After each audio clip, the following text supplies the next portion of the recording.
Пошли. Все вместе. Какие ваши доказательства? They want you to comply. Cancel culture. It's about canceling. Кокаином. Up yours. Woke moralists. Up yours. This is systematic bullying that's happening. Woke moralists. Up yours. And they believe that they can then Woke shut us moralists. up. F around and find out. Up yours. Woke moralists. They seem animalistic is what I mean. No, they're worse than animals. The woke mob, they ruin everything. They stop Ben Shapiro from going to events and speaking. They stop Ann Coulter from doing it. I will never surrender even a single inch of ground to a pitchfork mob. You never cave to the mob. We will never bow to the mob. Ever. No matter what. Do you see the final expression of cancel culture in terrorist groups like Yours. We'll see cancel.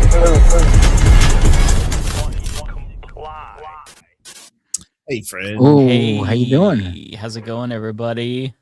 Ooh, audio works great out of the start. That's nice. All right. There was some overlapping audio for a second. I don't know if that was just. Did anyone else hear that? I heard it, but I don't know if the audience heard it. I'm going to assume they didn't, so that way we can have a perfect opening. All right. With no audio. Hell yeah. Yeah. So we have a pretty stacked panel today. We've got David Dole coming on. We've got Ariana Jasmine coming on. We have David, a guest as like David Dole coming. David Dole will be. And of course, as the title suggests, we have Olayemi coming on. Maybe you've heard of her. She is an attorney. She was once on the Breakfast Club. She debated Eric Adams while he was. She was once on this show as a regular. She used to come on the show before. You might remember. Seems like you forgot about it. You mentioned that very relevant. You're like, yeah, she was you might know her from this show and that show and this show and that show. All right, she was on this show too regularly every week for a while. Yes. So they do remember. That's good to hear. No, of course I'm trolling. Everybody knows Ole. Yeah, so it's going to be a really fun show. We've got a lot planned. When I say a lot, I mean we have a lot of people coming. I have nothing planned in terms of topics, but I am happy that we're going to have so many cool people here. Plus us, of course. We're also such a treat for you all. You're welcome for us being here. Yeah, I think we are a treat. I would like to think so. I would like to think so. Everyone's looking. Everyone look at us right now and think to yourself, "Wow, wouldn't you like to have a treat? Like, wouldn't you like to snack on these treats?" I was supposed to pay you a compliment. I'm going to take it back. Yeah, we make it weird like immediately. It's just not. What I was going to say was that it was really nice listening to the Majority Report podcast today. And then at the very end of it, it was like Emma brought on Matt Binder. And he's like, Matt Binder, tell me what's going on in your world. And you're like, oh, well, the Leftist Mafia tonight will have a lot of awesome guests. We've had a rotating amount of great guests. And tonight I'll have some even better ones. I was like, oh, yeah, I totally forgot Ole was coming on this morning when I was on the Majority Report, because if I did remember, I would have specifically mentioned her because she's a name. It's not like, oh, we're gonna have some great guests. We're having Ole on. She's a big get. She's a big get for us. It's exciting. It's been a while since she's come on too, so it'll be awesome to hear her thoughts on Mom Donnie and just catch up because it's always really fun to hear from Ole. We haven't talked to her since, right? Wow. Yeah, it's been a while. So this is going to be a really fun episode. Also, there was the Dave Rubin debate that took place last Sunday, I want to say. And I have been milking that like a motherfucker. I have a video that went up on, I think, Monday. I have another one going up tomorrow with Mason, who actually debated Dave Rubin. And he's going to spill some tea. And so when you include those two videos along with last week's Leftist Mafia, I've done 3 videos about Dave Rubin in the past 7 days. Not my proudest moment. Nonetheless, I regret nothing because it has been really a joy to watch him kind of implode, because I don't know if anybody watched it, but holy fucking shit, he did so bad, and we all expected him to do bad, but I saw he defended it on Twitter, or tried to. Like, I assumed he would have just moved on, but he put something out there that was like, everyone's saying that I had a really bad performance. They don't know. I was just like not, talking about things I didn't know anything about, or something like that. And it's got like an ungodly ratio, right? Isn't it one of the like most ridiculous, embarrassing ratios on the internet? It's like, if I'm remembering correctly, less than 1,000 likes and like 39,000 comments, which for those who don't tweet, that's a very bad ratio. That means everybody is shitting on you. All right, I want to go look it up, because I thought it was at like 93 likes. Like, let me pull it up, because Right Wing Cope took a screenshot of it, and I was blown away. So Dave Rubin has me blocked. I'm sure he has both of you blocked too. Oh, yeah. So I couldn't verify if it was real or not, but it was a very, very impressive ratio. Because you don't mention that after you get blown out like that. You just run away from it, and you never ever mention it. Or move on. You move on. You're only as good as your last show is the rule, right? Like, if you're a band, you're only as good as your last performance. Oh, so the ratio is actually worse than I thought. It wasn't even 100 likes on Dave Rubin's. Still, it was. Well, I'm not sure what it is now. So this is the screen cap. That's the one I saw. Okay, I've never seen that. I've never seen 93 likes to like 4,000 comments. Yeah, I was a little off. I said like 39,000, so it's 3.7 thousand, not 39,000. So, a little bit of mismatch there. Nonetheless, still a very, very impressive ratio for Dave Rubin's haters. Well, it's still on screen. Let me explain it to anyone who does on Twitter or Blue Sky or use these kind of social media. So the likes by the heart, that's how many people basically like what he said. And then every single person who might not like what he said won't hit like and then want to tell him they don't like what he said. So they'll go to the comment section. So that's basically where you get the ratio, aka the ratio of the amount of people who appreciate, like, or share uncritically your stuff. And then you see the ratio of people who are commenting on it and quote tweeting it in the middle. 11,000 quote tweets. That's just so wow. It's like, it makes me happy to know that he's kind of just this hated by everybody, Yeah. With that being said, though, I won't lie, and I again, I've admitted this multiple times. It embarrasses me every time. I felt a little bit of pity for Dave Rubin, just because it was so no brutal. pity. He was getting trolled to his face, and he was completely oblivious. They were laughing at him. Like, he would say something, somebody would challenge him, and he'd just like pause because he's very clearly stumped. They need to go, look. And then like they'd all just laugh because they know that he doesn't know what to say, because he did not prepare at all. He didn't rehearse, didn't do any research, didn't fabricate any talking points. He just like honestly winged it and thought he would be good. And I just don't understand that, because you're debating 20 different people. There's going to be varying degrees of skill there and whatnot, and, whatever. But he didn't think to do the bare minimum even, and every single person that stepped up to debate him blew him the fuck away. It's crazy. He shared just one video of himself, and it was of him debating somebody that was a communist. And the reason why he thinks it was an own was because he was like, oh, so you're a communist. And that's it, just pointing out that she's a communist. And like, that was essentially the own, in his opinion, even though the communist, if you watch it, she also blew him the fuck out. And it's just, I cannot, and I've said this again and again, it's so hard for me to try to comprehend why he agreed to do this, because it's just not, it's not smart.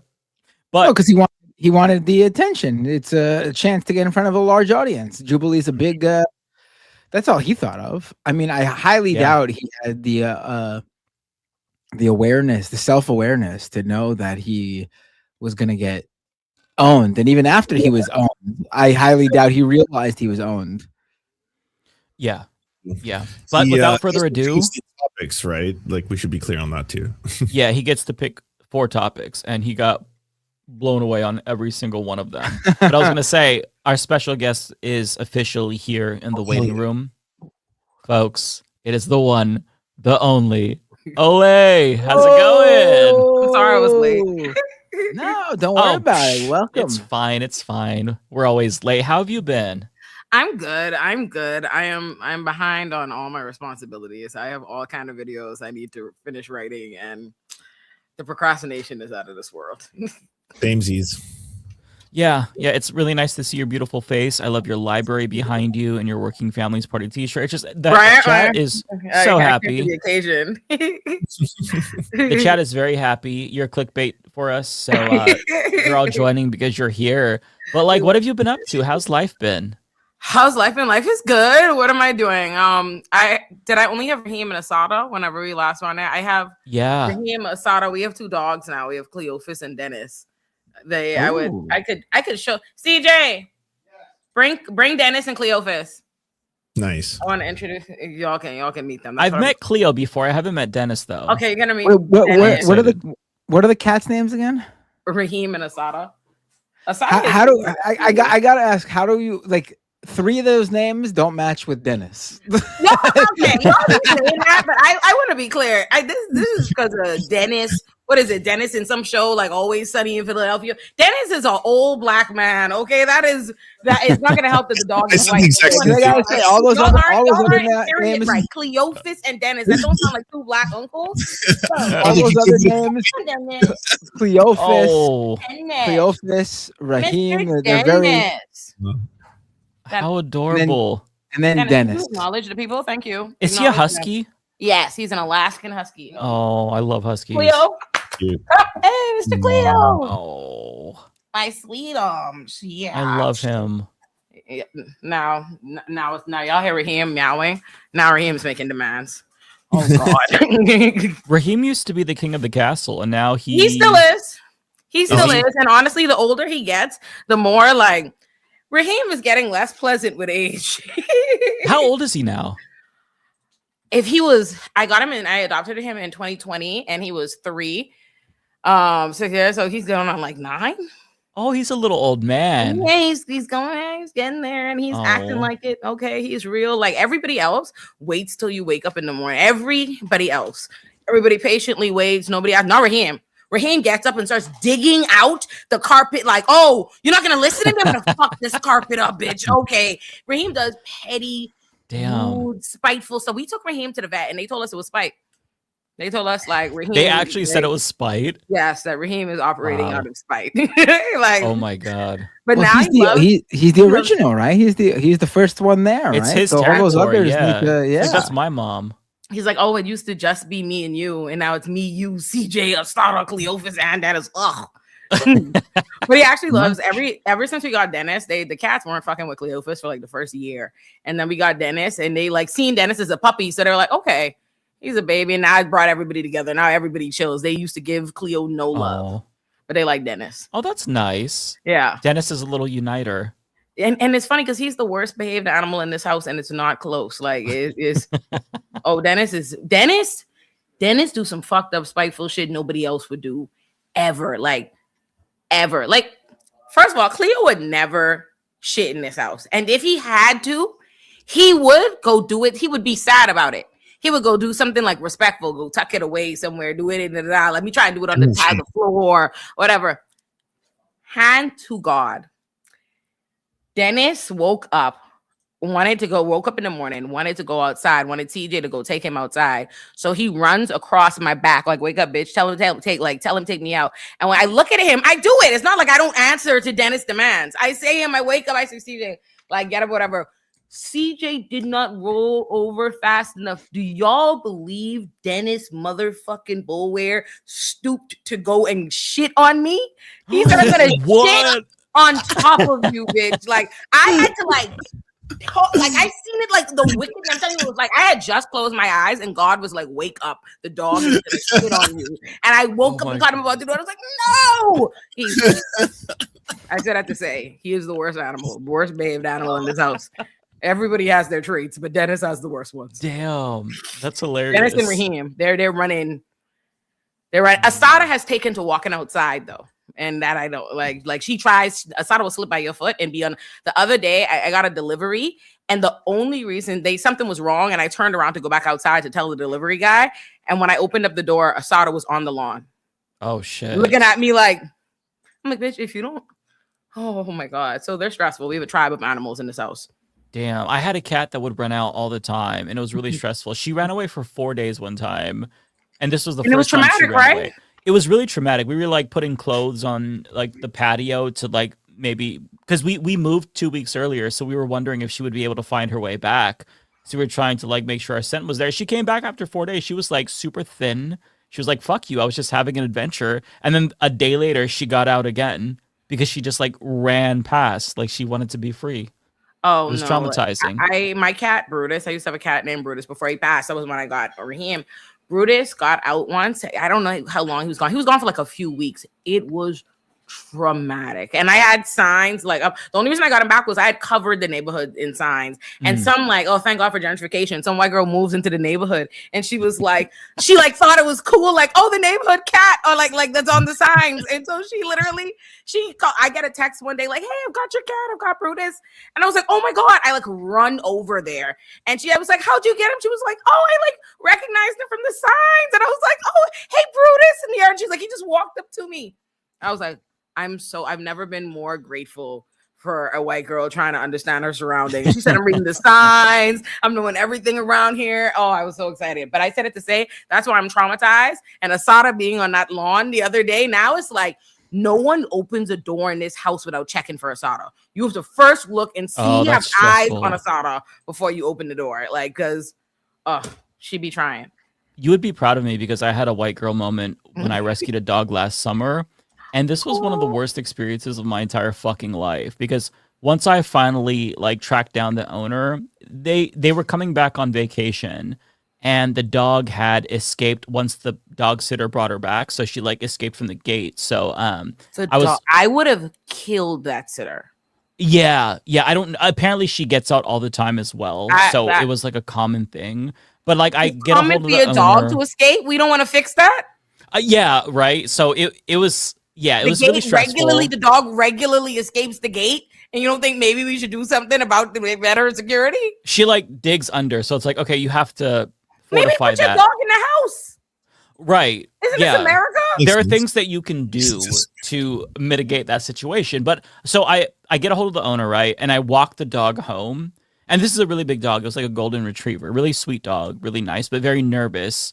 So on the way there, like halfway there, this dog stops and takes the fattest diarrhea shit in somebody's lawn. And this was all impromptu. I'm like walking around trying to find her owner. No, I did not have a doggy bag on me, right? You didn't just leave?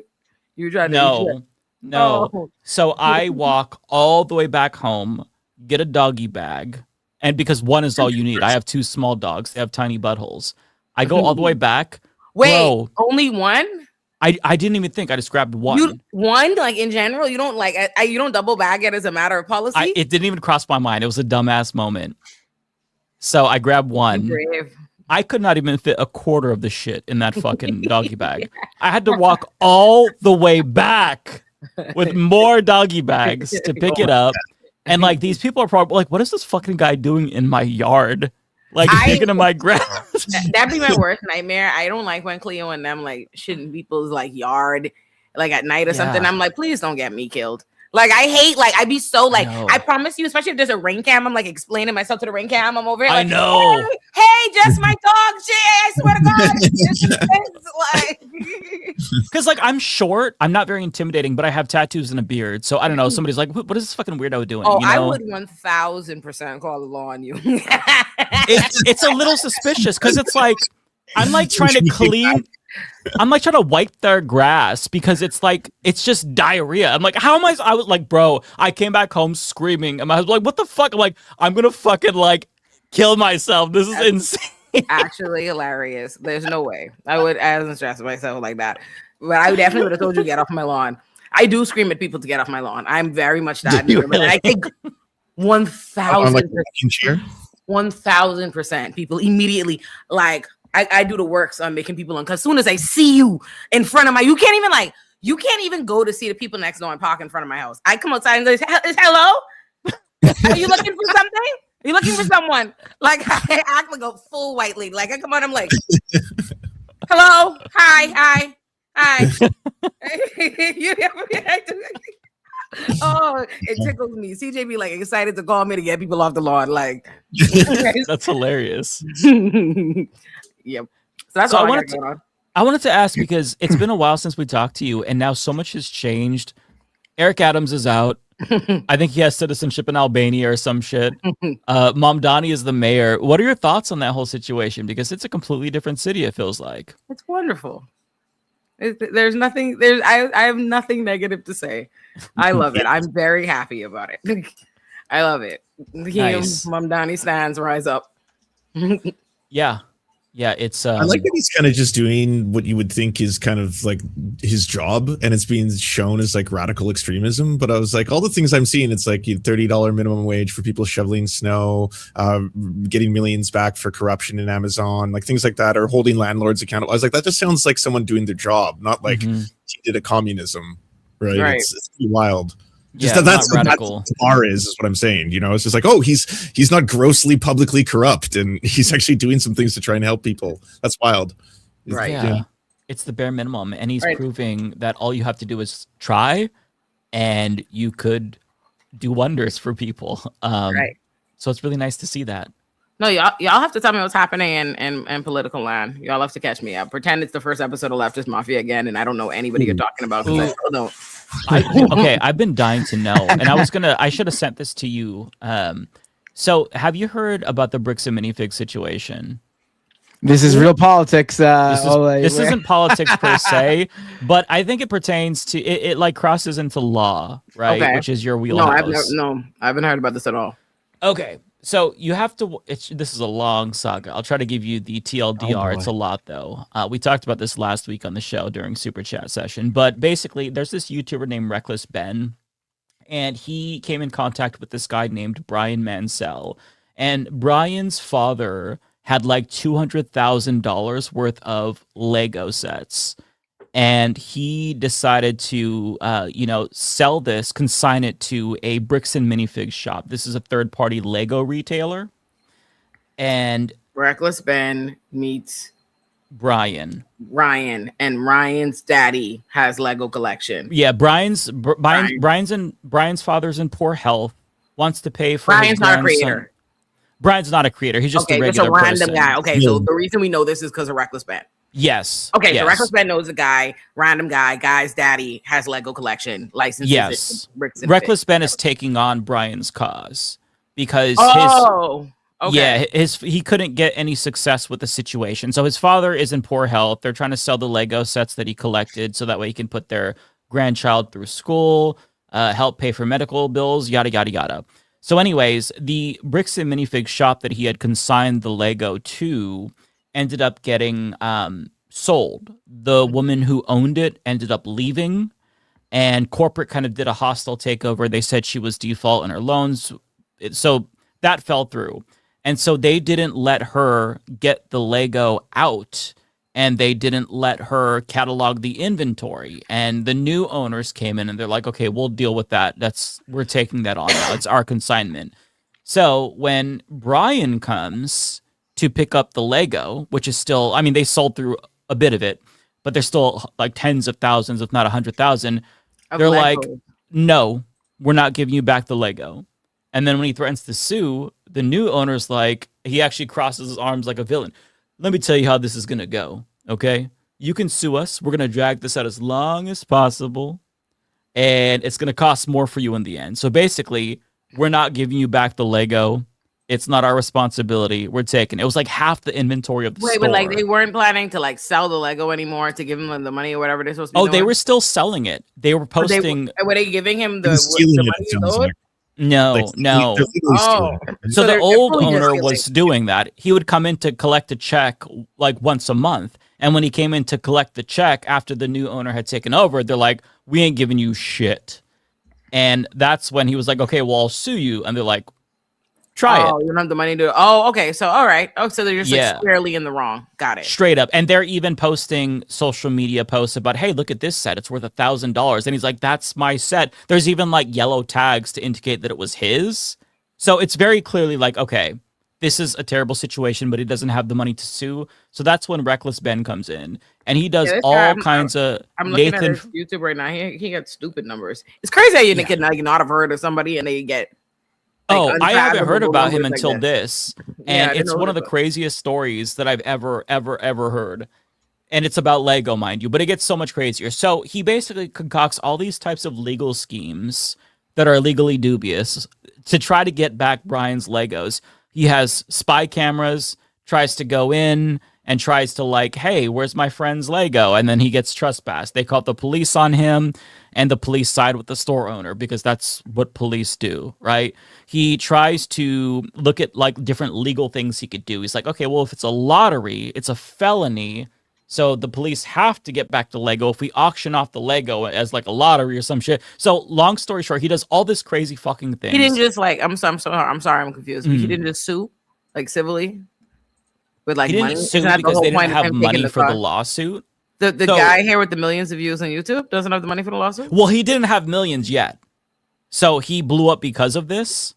Also, he's not the guy who owns the right, but if you're gonna take on somebody's cause, like, and like what they need is to sue with money, I would assume you're taking on the cause because you're gonna supply the thing that they need. Yeah, it was more like I think he thought he could taking on the cause because he knew that YouTube views in it, which is also helpful to get the attention to it. But yeah, Ben, the YouTuber, also went to the headquarters of Bricks and Minifigs and was trying to explain the situation, and they were like, we don't know anything about that, even though they very clearly did. Like, corporate was on the phone, and I guess they said the same thing to the owners. They're like, if you want to, there's a recording of the previous owners who agreed to this consignment with this guy. They're like, if you want to do this, we're going to drag it out, and it's not going to be good for you. They have a recording too, yeah. Yeah, good. So more reason why like they should just sue. Yeah, so what they end up doing at the end of part 1 of this multi-part documentary series. Like, okay, you see what I don't like about YouTuber niggas? Like, are you doing a good? Are you like just do the thing that he needs? If the villain is like, ha ha ha, you could prevail if you sued me, but you don't have the money to sue me. Don't you come in and be like, ha ha, we'll sue you? You know what I mean? Not like let me make a bunch of content that I like make money of and like run it like what's like this whole. Well, he even tried to bait them into suing him by trying to create their own LLC. This is Reckless Ben.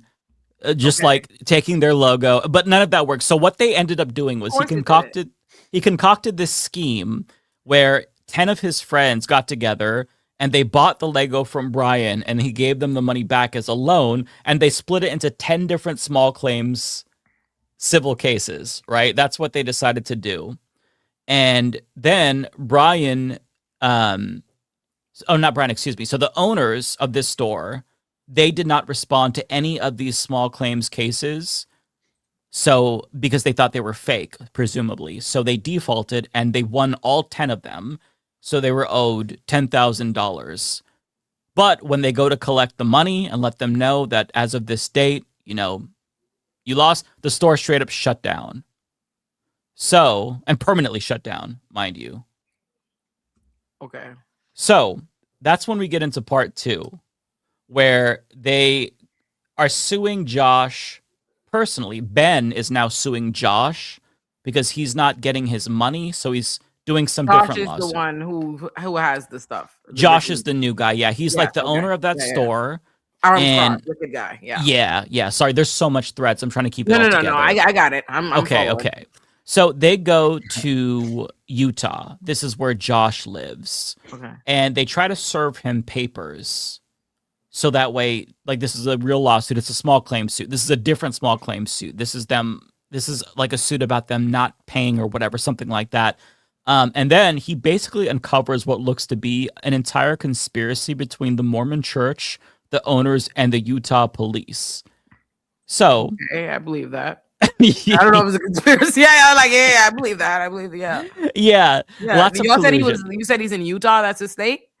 Yeah, so this happened in Oregon, and the guy who lives in Utah, like, he owns the store in Oregon. He owns he has an LLC, so he has a bunch of different stores, and so he lives in Utah. So that's why Ben went from Oregon to Utah to try to serve him the papers. And when he tried to serve him the papers, the guy who was trying to serve the papers to Josh kept calling the police on him.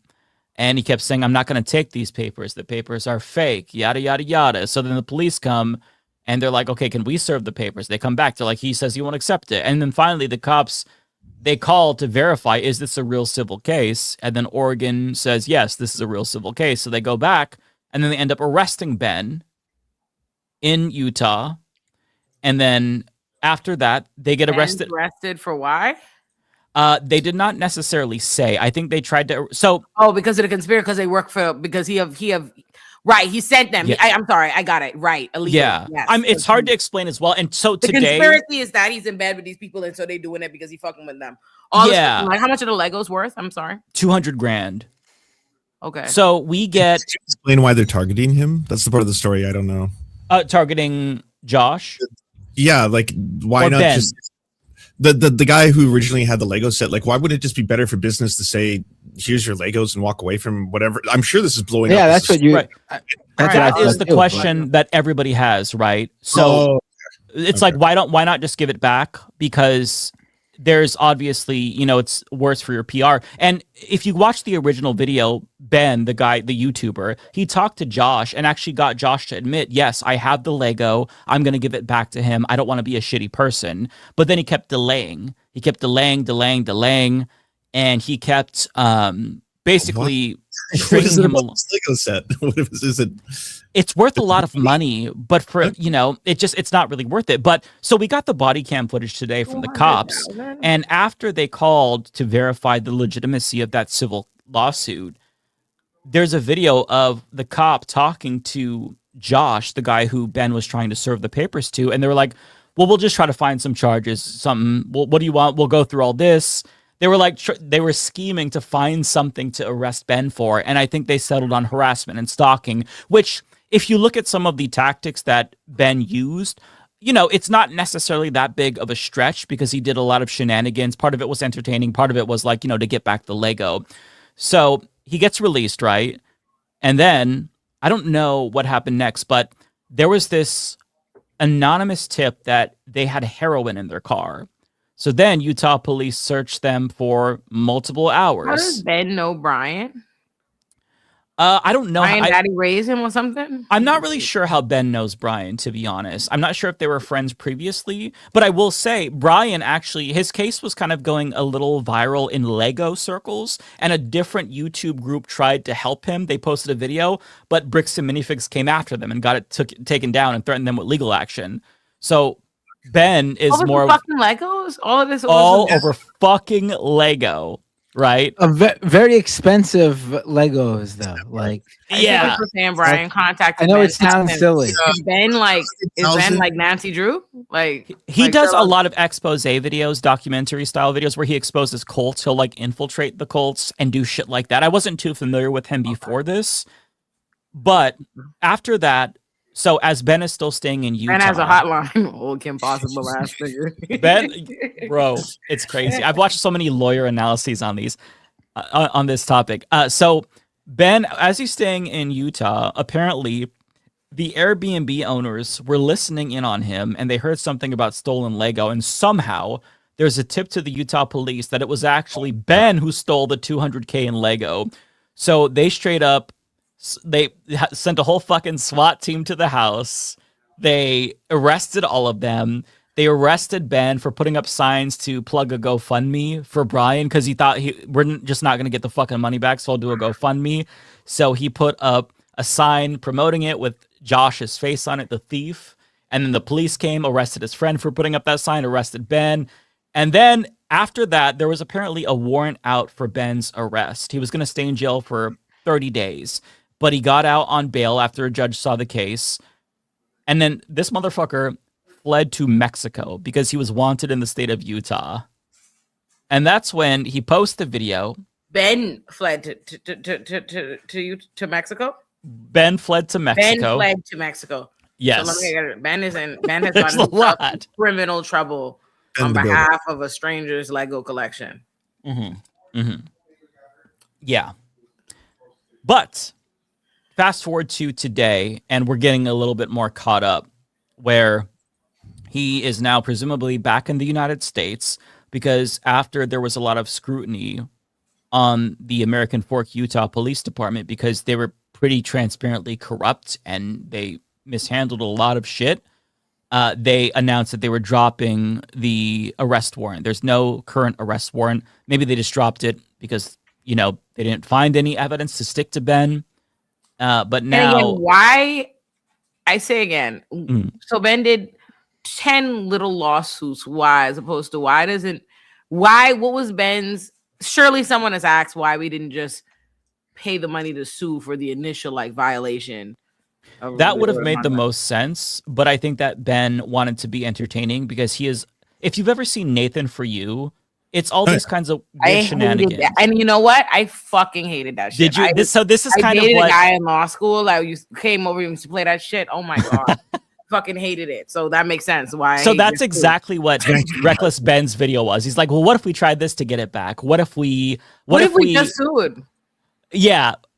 So that's a very fair point, though. This is. And I'm to be clear, I'm glossing over all the crazy shit that Ben did. He actually created. He's been arrested over in behalf of this foolishness. No. So if you go back to the beginning, he talked about how he infiltrated a lot of cults. So in order to get Josh's information from the original store when they were still open, he straight up had one of his friends pretend to be a famous YouTuber, go into the Lego store, and lure one of the employees out to befriend them and brainwash them and get the number. And he actually did that, and he got the number from that worker.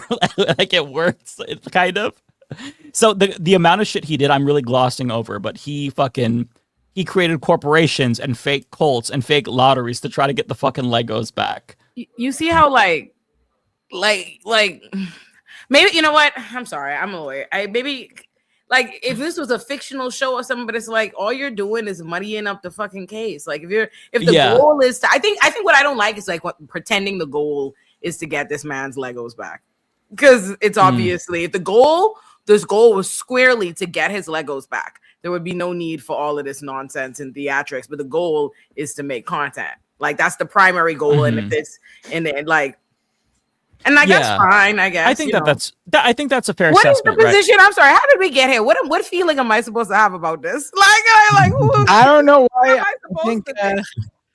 I think Mike was like, "Oh, I'm gonna bring Ole a legal case," but it's like a civil thing. So I mean, what is she gonna? And also, it's also just like it's nuts. It's not even like. No, it's like the man's just doing foolishness. I don't know what to tell you now.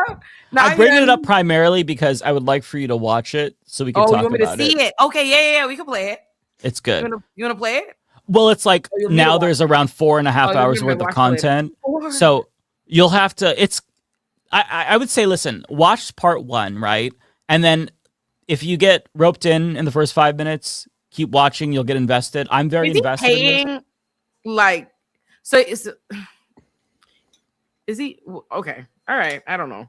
It seems a little wild. It seems a little wild. I don't pocket watch people, but like, yeah, no. So you're not spending the money to just this is who the man straight up and do the right thing. You're just gonna like repeatedly just cash in on millions, of you. Oh, you all know this. There's a kind of a happy ending, and the man still don't have his Legos.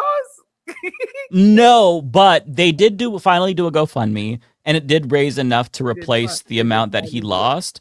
Although now there's a massive criminal case, and Bricks and Minifigs is launching RICO charges against Ben and Brian and the previous owner, and the previous owner is now suing Bricks and Minifigs. Yeah, and people are really pissed off at Bricks and Minifigs just because it's scummy behavior, regardless if you agree with Ben's tactics, as hilarious as they are. And so people are leaking corporate memos the way that they're saying, oh, we can ride this storm out. It usually takes 3 to 7 days. And then the intensity of the scandal dies down. So they're like really being scummy. And they're also threatening other YouTubers who are talking about collaborating with Ben in the Lego community. And so they're very clearly trying to throw their weight around. And it's fucking crazy. That's why people make the big. This is why these people make the big bucks, because the foolishness they prepared to do to get it. Yeah.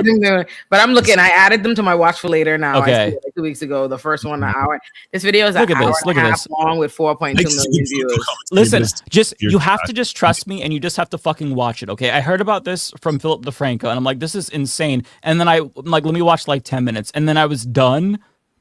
An hour and a half later, went by like 20 minutes, and by the time it was over, I'm like, this is the most important case ever. We have to get this man's Lego back no matter what it takes. the Lego. Wait, it's called Ben the Builder? Or Reckless Ben. Reckless Ben. Oh, right. Somebody also pointed out they tried to make Patreon take down Ben's account, And the CEO of Patreon was like, stuff it, bricks and minifigs. So they're trying to basically scare everybody and wage lawfare against anybody. I got arrested because of Legos. What the hell?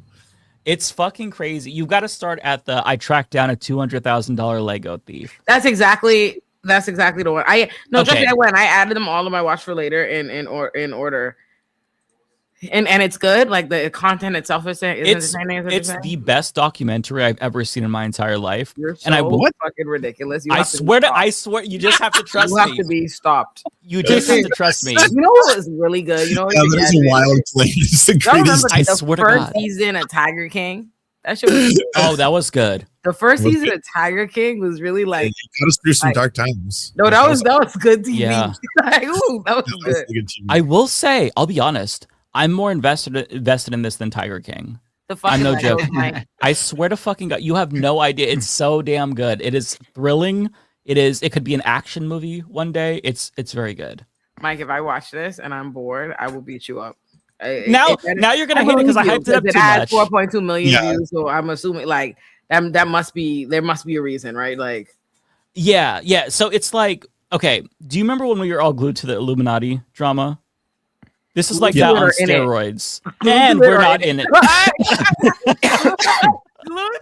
This is nice. Yeah. Glued to it. I want to go fucking party of it. YouTube channel clip. We can watch from the I wasn't outside. glued to the Illuminati. Drama. Right? You remember how mad they were that me and Mike were like, oh, the drama, internet drama. They were like, how dare you call this drama? I was just like, I don't like how this is affecting me. Why are people coming at me? I don't know who she is. I have no idea. Oh, that honestly, I be telling, I be bringing that up to people like an old wives' tale. Like, boy, I swear to, like, y'all say what y'all want, but cancel culture in real, that's the greatest cancellation I ever saw. Like, overnight, I witnessed that shit. Like, you're not gonna, she don't make videos no more. Like, That's true. That's true. like, I watched that shit it could be studied, and it was in my house. I know exactly what went wrong in the handling of that. That was so terminal. But my God, like they really like my bitch went from incredibly successful to out of here damn near overnight. Like that really was and I didn't have the understanding of YouTube and stuff like that at the time to really understand what the fuck was going on. But I now know that they were doing to her what's called content farming. So wait, if you type in her name on YouTube, her fucking channel doesn't come up first. 900 million videos dragging her link full-fledged. Do you know what it is to have like hundreds of video essays to pick from on your downfall? That shit crazy. That shit crazy. There's just and no that's all coming because she back made that fucking video on YouTube. Like she would have been fine if when the cancellation started on Twitter. She would have been fine had she not addressed it with that big YouTube video she put out. That's what did it. Yeah, or lie about it too, right? Because I think a lot of liars are quiet. About who was actually telling the truth, right? And I was like, okay, she's like, I'm going to drop the receipts. It's all going to be in the video. And then like the video came out, and then all the other creators one by one started dropping their own videos for like, no, that's not what happened. Here's the actual receipts. I think what I'd be feeling bad about. But I feel bad. I don't feel bad about it because, like, hey, David. Hey. Second guess. Sorry, I'm late. Second guess this year. I don't feel bad about it, but because she apparently like deserved what she got. But sometimes I'd be thinking she had before she put out that video. We're talking about Illuminati and when she got canceled. Oh Lord! But I remember she like WhatsApped me and sent me like the script or something before of the video that got her canceled beforehand. Like, hey, like read this, see if it's okay or whatever. And I didn't read it, and I said it was good. Like I said it was fine. Like I feel like so fucking bad because like when she got canceled, I was like, "Fuck!" If I read it, I would have told her. You don't put someone like I would have said something, but I was like, oh, every time I think about that, I'd be like, fuck. Like normally, like I give people good advice. I feel so bad. I feel like, fuck, I didn't, because I just like didn't. I hate, like I was trying to be like polite and friendly, like we just started this show, and like it was like, oh, in my mind, like, you know, I don't care what she got going on, but I'm like, oh yeah, people talking about you on Twitter, whatever. Like people talk about. We all said that, right? I was like very like on her side. Like I really just thought like it was nothing. Like I really thought it was not a big deal. And so when she sent me the video, like, hey, like look over like the script or whatever, like tell me what you think about it. I didn't, but I lied and said I did because I wanted to be friendly. And I didn't know that it would be the video that fucking kill her. Like I ain't know. Right. I think about that sometimes, like, damn, like if one person had advised her better, and I think like she did send it. I mean, but we just didn't know the scope of it. I'm imagining the scenario now where Ole is like, yeah, it's a great video. And then she's like thinking to herself, I didn't watch it, but what's the worst that could happen? And then like, but then like a quick cut to like, you're sitting in your living room and all of a sudden breaking news on CNN. Illuminati tonight has been. I didn't know it did feel like that because I told her like, yeah, girl, you don't understand how like much I just assumed to be on her side. Like I was like, girl, yeah, whatever the fuck they talking about, your girl. It's just Twitter drama. That's what I thought exactly too. So I'm like, yeah, girl, put out the video. Oh, girl, yeah, they did something to you. Yeah, girl, fuck them. Yeah, I hear you. Like that's the way I was being about it. And then the video came out, and I remember I like even commented because again, commented now, still ain't watched the video, but I'm like, yeah, girl, love hearts. Later on, I'm hearing everybody like, she did. I'm like, she did what? She did whoa. Let me watch the video, and I'm like, fuck, I could have said, but I didn't. Right. I'm a liar, and I'm sorry. I mean, we're all liars in some way. My position when it was happening was like, if this was a controversy over like her position on something or her, you know, the content of a video she made in terms of like, you know, what opinion she was espousing, then that's something I could have, you know, listened to and backed her up on. But like I was thrown into a situation where I was asked to defend someone's legitimacy and honor who I barely knew. Yeah, I didn't know them, and I can't put my own. It's one thing to defend what someone is saying, like their opinion on something. It's another thing to defend their character. Someone's character. Yeah. Especially when you don't know them. I could defend someone's opinion and not know them at all, but I can't defend someone's character unless I know them. And even then, you can know someone, and they could be have a whole different personality or life. They could be, Well, my whole take on it was like when she was like, guys, I'm going through this is really serious shit. I'm like, listen, we've all been through this before. We've gotten attacked on Twitter, brigaded. It just happens. It'll pass. Like, because none of us really knew the scope. And then once we actually started to look into it, I remember we were all going back and forth in DMs like, did you see this? Did you see this? Because like, it was so fucking overwhelming. And I remember like, I think it was me and David that talked about it. Or maybe it was me and Lance. I don't remember who, but I'm like, you don't understand. It's not like we thought. It's not anything like we thought. I think we talked. I remember talking to you about it. Plagiarism scandal too, that I think Matt Binder tried to tell her not to do, because like it was all over like that technique of highlighting. And that's another thing too. Like I was like, what are you doing? When that stuff was happening, like I didn't even have a YouTube. Like, you know what I mean? Like, so it's like I didn't have a frame of reference for like how ridiculous what's being said is. Like I wasn't editing videos. I don't think my channel didn't exist yet at the time. So it was like I don't fucking know like what you talking about legal and this stuff. Now I'm like, oh bitch, what? The preset, like the standard template thing. Like it would be like if we went around screenshotting everyone who does like the multi-box layout view when they have multiple guests on, and we were like, "Oh, the leftist mafia template." I see. That's ours. I'm like, you think that the basic thing. And the thing is too is like, even if you think that, tell your friends, like talk to your other creative friends. I'm like, I see people all the time that I'm like, you definitely ripping my shit off, but I would never say that online. Like, I'm not gonna go like, excuse me. Come to the front. I'm here to address you. And that's what she did. Like, her post was like, legal, you're fucking plagiarizing. Publicly. Oh, Lord. Like, it was so nuts. And I remember just at the time feeling like it just felt like all I could see was like in my mind, she thought that another creator like took something from her, like a style from her, and she said something about it, and now it's like blown into this whole shebang. I know, and I didn't care. Like at the time, it just was like, there's a lot I didn't care about. I don't even think my mic was good at the time. Like I didn't know. I was like, oh, every time I see it, like I'd be like, oh my God, like go look at them. Like what happened to her channel? That shit crazy.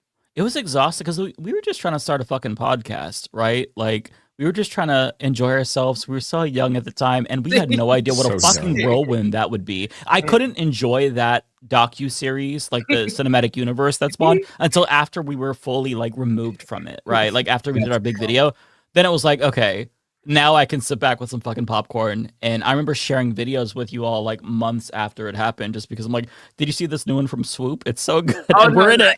No, it'd be good tea. It do be like the videos they do on her, like she in specific, like really upset a community of video essayers. They really be putting their back into being on Has. I didn't even know she existed till she was like on the podcast. Yeah, same. And she apparently had like affected everybody's life. It was Lance. I introduced all of you. Fucking Lance. He knows everybody. It's okay. You did. I was just basically DMing people, being like, "Do you want to watch the election tonight?" That's all. Yeah.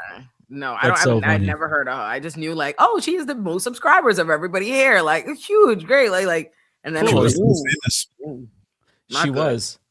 Yeah. Well, I think I will say, I don't know if I've said this before, but I think that's the downside inherently to like being off camera, I think sometimes it can help make especially if you make video essays, it can make it feel more cinematic, like more documentary style. But I think the downside is because people don't form that like attachment to you, even if they form like an attachment to like, they think your content style is great and substantive or whatever. What happens is now by the time like something happens and people expose that, you essentially have like a content mill in the first place, a bunch of other people are doing this stuff. So they don't get the credit for that. And they don't have a personal attachment to you because they haven't seen you. They're not going to give you the benefit of the doubt. Like, creators with better personal relationships between them and their audiences have survived worse things than Illuminati got like killed for. And I was like, because you ain't got no cachet. If the audience doesn't know you because you're a triangle on screen, and every person that does know you is coming out with a fucking stylized video essay about how you're the devil, like. Oh, like it was everybody. It was her friends. It was her boyfriends. It was the ex-boyfriends. It was multiple. Exes, work associates. It was like every other week, it's a new video. If you watch it, like, oh my God. Right. Like, didn't nobody, there was nobody like, no. I wonder if like VTubers bridge the gap because they have an avatar on screen that talks. It's not their face, but it's still like an avatar. That's what I'm saying. That's exactly what I'm like saying. Would they be able to survive that kind of thing, or would they just also be like go like Illuminati? I don't think so. And I think it also like depends on what you do. Like in a different world, I think it's because Illuminati presented herself as like arrogant and like criticizing people for the same thing. Like in a different world where people had come out with like H-Bomber and these people like what happened later, because she was already pretty much, the cancellation already rolled by the time H-Bomber came out with his thing saying like, oh, she did plagiarism stuff. I don't think that would kill her if she hadn't jumped out the window looking to condemn legal for plagiarism that wasn't even plagiarism. Like she was so intense about something so much less than, no one's gonna have any grace for you by the time like, because there's no like plausible deniability of like, oh, I didn't think, like we didn't do that, or we don't act like, you know what I mean? Like she was already coming at this man about plagiarism. So if they found out you plagiarize it, you do your content on MLMs and shit, and all the people who work for you are like she basically trying to have a company town. Like it just looked bad. It was like you can't go nowhere from that. God, I need to go watch rewatch the Vanguard coverage of this with us. Because that'll bring back some memories. That was really fun. I remember it made me feel a little bit better because they were also like, I don't know who the fuck this lady is. Like, I don't think that it was like, I don't think that they are, the worst people for not coming and addressing this suitor. They didn't know. It's like, and it was the genuine truth. I saw like some videos that were like, and this was the only time I ever watched content about like myself. Yeah. Because it was all of us. So it's like, well, it's not just me. But I was like, I remember watching, like, they're only keeping her on because she has the biggest audience. Like, no, we genuinely do not fucking know, and we don't care. Like, it's not our universe. It's a different circle. I also think just like, I just was like, nobody was thinking about it that serious. Like, no. It was like, we didn't, at the time, I hadn't even processed that people could be upset at me. Like I could have like have as a matter of anybody could perceive that I have an obligation to speak on what another creator was doing. Like that, that had not even come to my mind as a thing. And that just, and it feels weird. I think in general, it's weird when like somebody, you know, even if only tangentially, you're expected to like speak on them as though you don't, as though like they can't text you, you know what I mean? Or like address you. It's weird. It's, you know, it's like, I don't know, you know, no one's excited to be like, oh, I denounce her. I denounce and disavow her. Like that was what it was. We were just like, oh, this don't got shit to do with me. I just met this bitch Thursday. You know what I mean? Like, and she also was gone for like a month and a half or 2 months as well. So there was also that detachment where we were like, we were really even focused. The show was like people would show up in the chat and be like, "When are you going to talk about it? When will you?" I remember, right? And it's not like with the statement. And it's not like she's not like, I think they think she's just a triangle on screen to them, but to us, she's a person. I mean, she was a triangle on screen to us too. I've never seen her like on her face. Like we didn't have that kind of like, and then she was nice. Like I have nothing. I don't. Yeah. I haven't had a bad relationship with her or something. She never did anything evil and vengeful after to me that I'm aware of. Like how people were like, you know. Well, she did take over access to our subreddit and wouldn't. Oh, that's right. Oh, and that motherfucker's dead, so joke's on her. I was like, I didn't even know that, but that's funny. But she never did. I'm like, you know, she didn't do anything to me, so I'm like, I don't hate the gal, but I have watched many a video about why people hate the gal. Well, I remember somebody, God, maybe it was one of the comments in the videos after the VOD was uploaded where they're like, just watch this video. It was like a 2-hour video. I'm like, the audacity for you to expect me to watch a 2-hour video. Like, are you fucking kidding me? And then once I watched it, I'm like, okay, you got any more of them? Got any longer ones? Mike and David were like, I am not watching this entire thing. Please give me the cliff notes.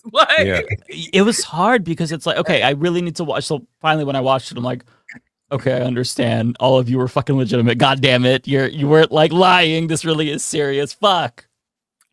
It was so weird. Sometimes it's so strange how some people manage to like overcomplicate life in their career in that way. Because it's just like, why don't you just make your videos that are doing well and just, you know, pay people and go about your business? Like, why is it? Yeah. Why are you like, why do you even have the energy for this like toxic infrastructure? Like, why are you doing that? I'm just confused as to what would be the point.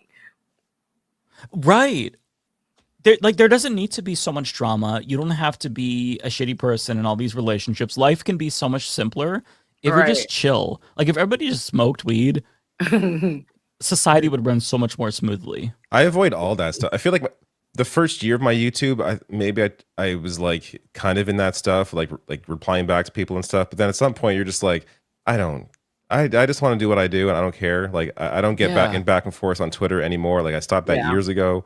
Like it's so much better and easier just not having to engage with toxic people. Like just do your thing, enjoy doing your thing. Like life's busy enough, life's hard enough. I don't have to also have the mental energy to jump on Twitter and start beefing with people. Like it's so ridiculous. Yeah. I put out a tweet that was getting me some heat and I deleted it. I'm like, okay, never mind. I don't okay, never mind. I've done that many times. I write something, I'm like, delete. Fuck it. You all very clearly feel it the opposite way. That's fine. Enjoy. I concede. I don't care enough. I don't respond to negativity as a like matter of like professional policy anymore. Like I'm like, I don't talk to. I literally didn't even have Twitter. I deleted my Twitter. I don't even have the thing anymore.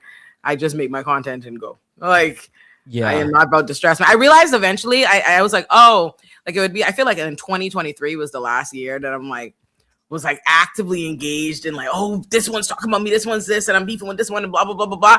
And I was like, why does this keep happening? Like, I felt like it was hate train after hate train after hate train. And I was like, oh, because I'm taking the bait. Like, I was like, I get it. They're always talking shit about me. I just happen to see it and engage. And now it's a thing like, that's what they want, the attention. Once I realized like, oh, this means nothing. If I don't engage it, like in my mind, right? Like I haven't been on Twitter for like a year and a half or something. And in my mind, nobody's talking bad about me. Realistically, that can't be so, right? Like they were talking about me, but I don't hear it. It doesn't exist in my real life. And that's what I realized, like, oh, it means nothing if I don't know about it and engage it. So like, whatever. I put my stuff out there. I'm like, oh, nobody's talking about me. I'm mind my business over here. If I don't know, then it's not happening in my mind. You know, it doesn't matter. Does Yeah. a tree fall in the forest? You know, it's like farting in the wind. It really it doesn't matter. I don't get people who search for their own names to look up like the things people are saying about them. It feels really weird. I don't know why that's not painful to your chest. Yeah. Right. I would never. That's what I would imagine. You know, it's like, oh wow, someone said the worst possible thing I could imagine about me. Yeah, I don't expect to see anything positive. Yeah. That's why I don't Yeah. see positive, negative. I don't see anything people say about me in the wind on the internet. Like if it has to be like Aaron would have to like send it directly to me. Like Aaron sent me something like, hey, somebody sent this to me and they were speaking positively, but I was like, oh, nice. But like outside of that, I don't engage it at all. Like not Do you even read YouTube comments? not well at this point, so I have 8 channels in the Olurin verse, and so I see comments like between everybody and all of them, but it's really only like in passing for the most, and like a certain like, oh, you know how they have the like they kind of they show you like the summary. Oh, the curated the summary, ones. you know? Yeah, the curated. Those are ones, always yeah. so wonderful. That's actually made YouTube like the back end a lot better because it's like, oh, these are actually relevant. They're usually always positive. I rarely see a negative one in that. Yeah, exactly. It is really, it's one of their healthiest things they put in place for creators. They also have now too, like if you want to, I don't have it, but you can make your comment section subscriber only and stuff like that. And that stuff is nice if you want to do it. But honestly, we moderate shit. Like I have lots of, blocked words. If I happen to see some bullshit, if I happen to see it, I will ban you from every channel in your Olurin verse, so you can't like go travel and annoy me. Like, oh, hide user from channel, but I will just hide you. I won't say anything to you. You know what I mean? I won't like post it or acknowledge or anything. Yeah. I'll just call my friend and talk bad about it, but I don't acknowledging it. Don't do you no favors. So I don't. For the most part, I just like make the stuff and go about my business because they'll just fuck with the relationship to the content. Yeah, I've hidden probably like hundreds of accounts, and they have no idea. They just like they're probably still commenting, not realizing nobody's seeing their shit. I've hidden mad people. Like it's insane how many people. I'm like the second if I see it and I do this, you're out of here, And every time I think like, oh, I'm being too strict, then I like let somebody slide, and the next time I see them comment, it's something I'm like I should have I should have got you out of here. So I just do that. I'm like, hide user from channel because it's better. Because if I let you keep disrespecting me and pissing me off, and then I cuss you out, now you don't want to watch my thing. You have a bad relationship with this, whatever, blah, blah, blah. You're upsetting me. It's better for you it's better for me in my pockets for you to watch my content and not know that you get on my last nerves because no one's seeing this comment. So.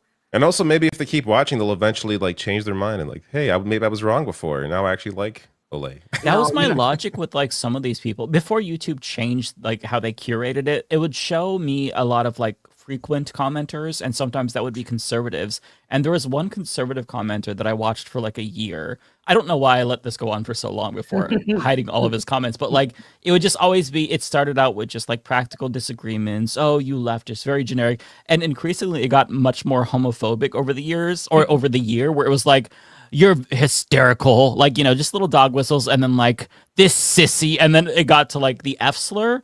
I'm like, okay, you know what? Why am I tolerating this fucking bullshit from this dipshit who's probably like 87 years old? He's probably gonna die in like 2 days. Why don't I just like?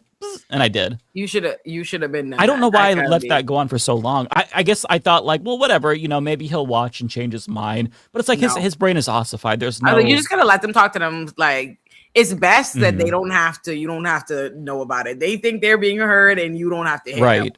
Because sometimes what'll happen is I'll ban somebody will leave a fucked up comment, and I'll be like, I'm gonna ban you from it. Like they'll leave it, like say they leave it on like Olurin, and I'll be like, I'm gonna ban you from the whole Olurin verse, and I'll go to like the next channel about them, and I'll see they're already banned from there. I'll be like, you're nothing worse to me than how like insane. Like it's one thing when you have one channel and you wonder to yourself, why is this person who's leaving negative comments watching this? You know what I mean? Like you don't like you're here. I haven't made you be here.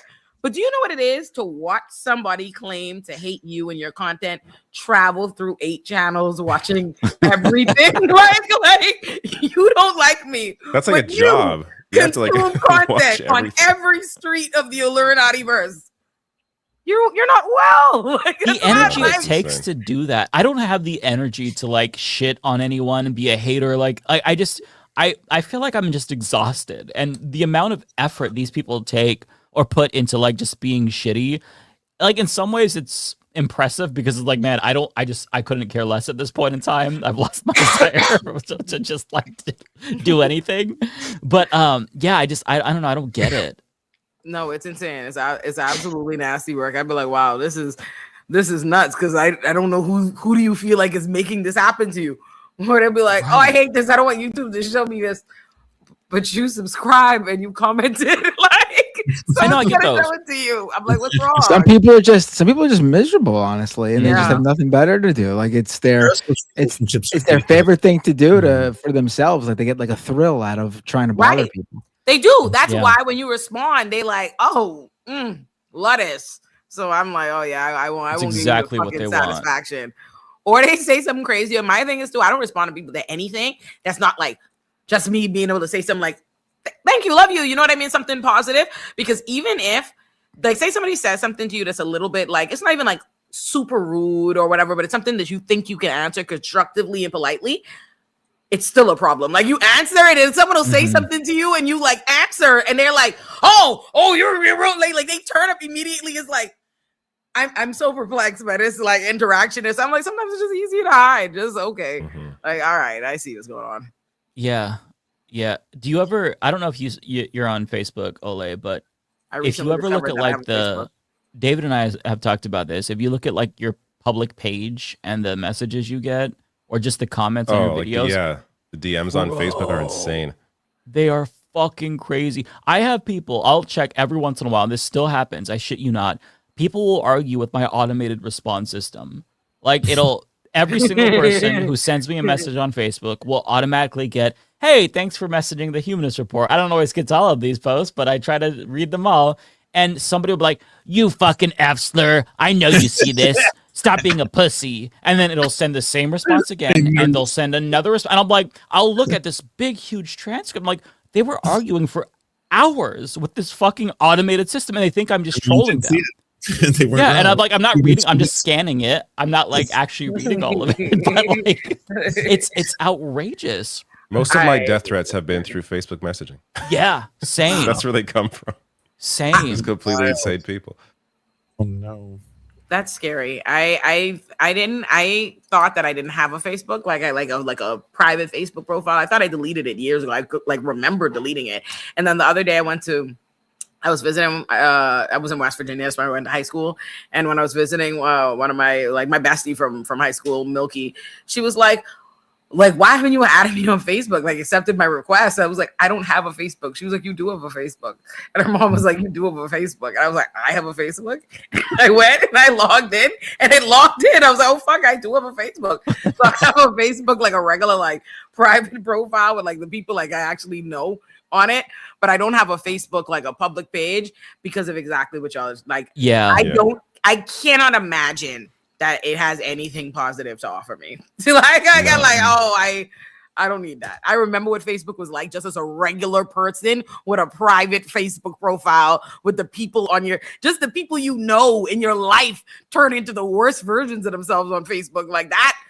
I was like, I don't want a public Facebook profile. I honestly I really don't like social media. I think I'm like at the place where I'm like, I feel like I think there's a difference between media and social media, you know what I mean? Or like doing like creating content versus just having a platform. And I try not to conflate them so that I can make those separations. Like, I don't like social media. I don't want to be like talking to people on the timeline and arguing and yada, yada, yada. I don't have any desire to like share in a personal way. I'm like, I would like to make my media on YouTube on my platform. This is what I meant for y'all to consume as media, not to consume, to talk to me, like the personal relationship of how social media makes you think it's like you and them. All day, it's like I'm not into it. It's not for my mental health. It's just not for me. No, I'm feeling the same way as of late, and I don't know if it's more of a cultural thing where it's just so toxic, or I'm just getting older and I just feel like it doesn't add any value to my life, and it just eats away time that could be spent doing anything else. Even if I'm just sitting there staring at the wall, I feel like it's a better use of my time than realizing, my old friend who I used to work with is a Nazi now. It just doesn't do anything for me. Yeah, AI slop, and I swear to God, I don't understand how older people get so much AI slop. it is exhausting trying to explain that. Like, yeah, it's this is why I don't. Yeah, this is why I try to avoid it as well. Because yeah, there's a lot of shit on Facebook that's just AI, and there are some positives. There's still like a lot of leftist groups that you can find locally who are just trying to do mutual aid and shit like that, or they want to organize some sort of, yeah.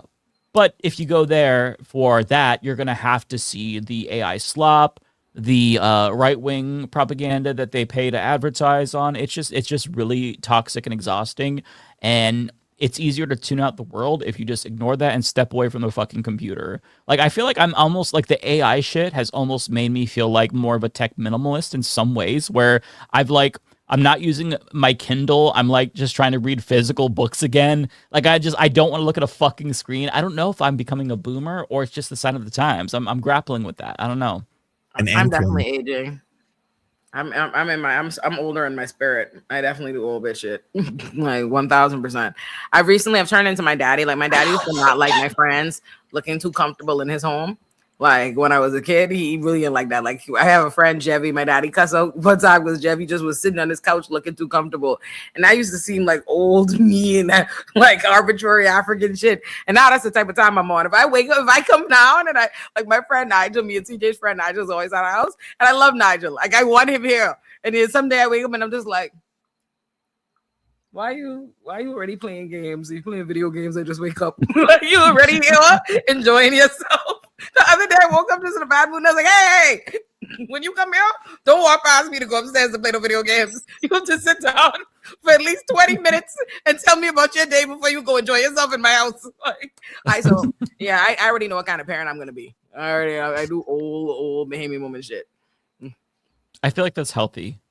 We have to be more set in our ways, because everybody's mind is leaking through their ears. So if we don't hold strong on some shit, then we're going to be right there with them.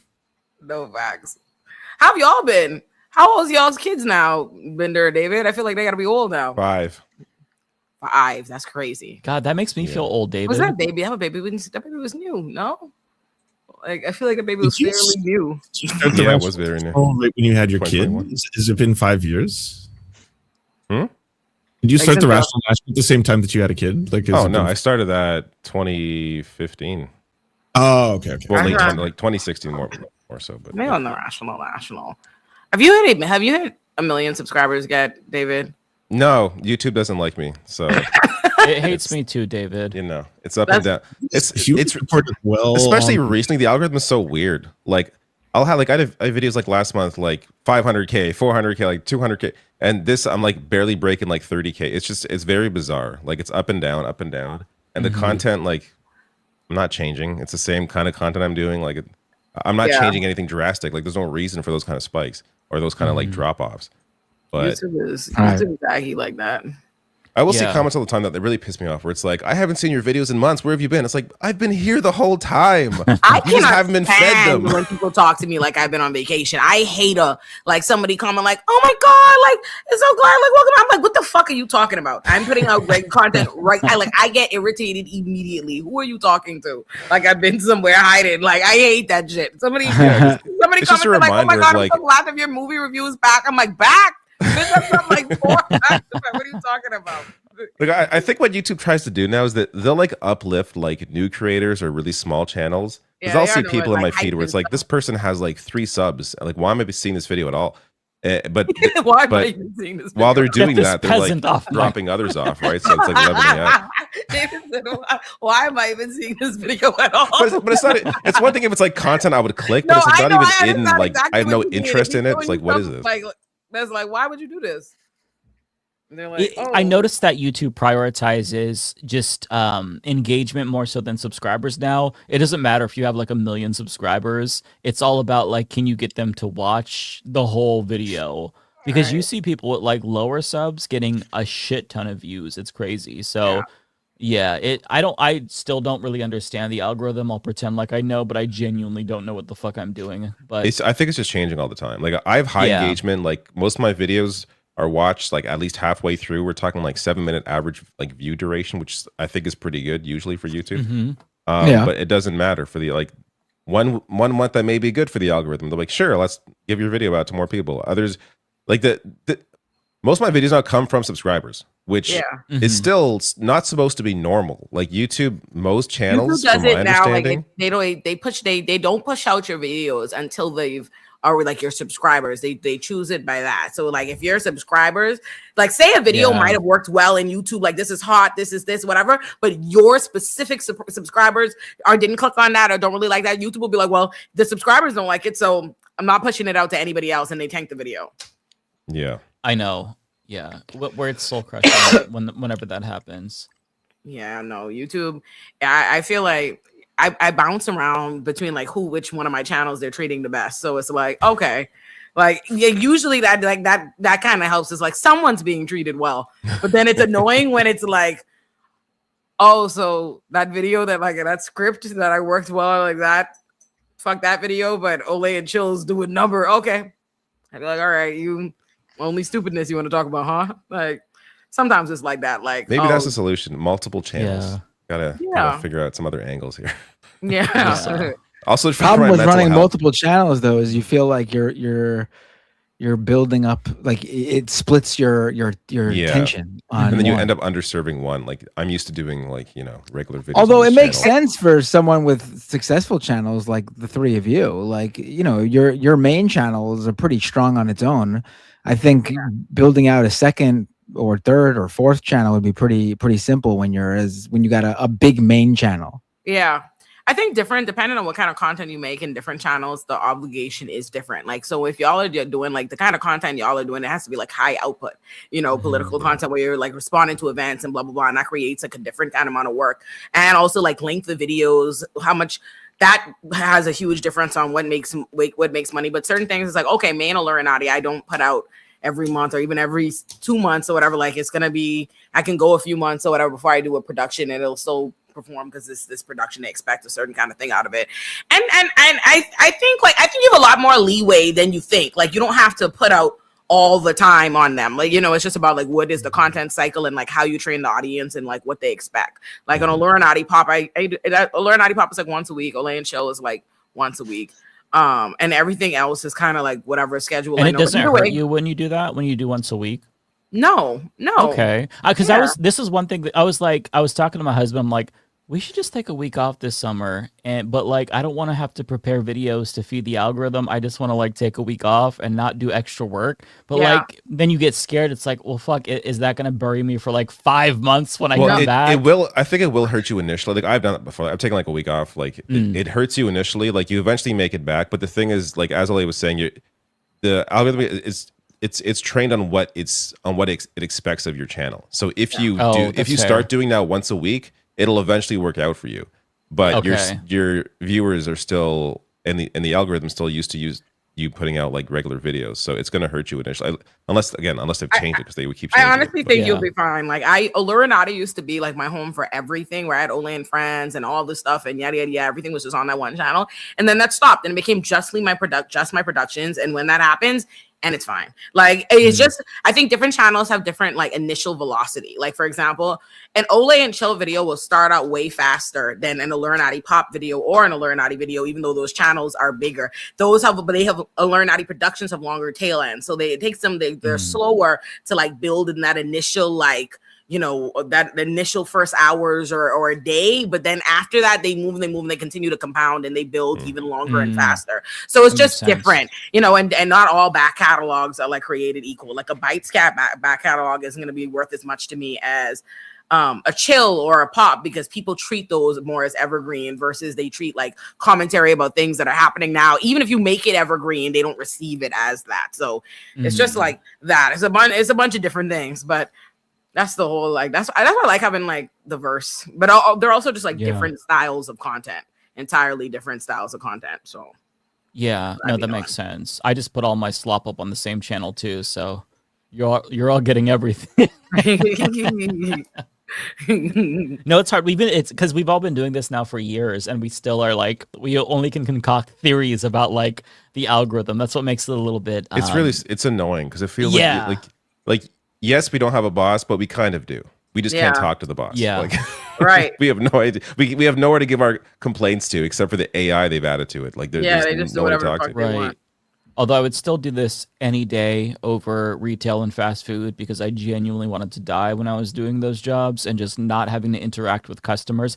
Every mean comment in the world, like, I'll take that over just dealing with a rude customer that's like, fuck you to my face, and I can't say shit because I'll get fired. I would never want to go back to that. So it truly is a blessing in that regard, even though there are some downsides, obviously, and like some vulnerabilities, you know, if you end up fucking up and the algorithm buries you. But, you know, overall, I'll never go back as far as I can help it. Yeah. My biggest issue, though, honestly, is having to follow the news so closely. Like, it's gotten to a point. Like, really, Ole, since you like left the podcast, everything's gotten like much worse. Like, just the world is just so fucking terrible. She just left being on the show. It's not like she's siloed off from what's going on in the world. No, but I mean, like, the timeline, like, it just like everything's just gotten just shit. Yeah. I do conduct my platform and content and stuff like much differently now. I think it does. It's really stressful when you have to like be on constantly of like, oh, I'm reacting to every current event, all the things. I need to be like educated, informed on all of the. I think it's really difficult, and it's not something I myself like can do. Like, you know what I mean?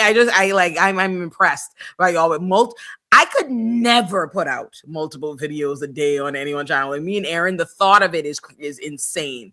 Like, we put out multiple videos a week across the verse, but one channel, like, oh, I'm reacting to like this morning, this Supreme Court thing happened, and this afternoon you have a video. No fucking way. Yeah, no that's fucking tough. way.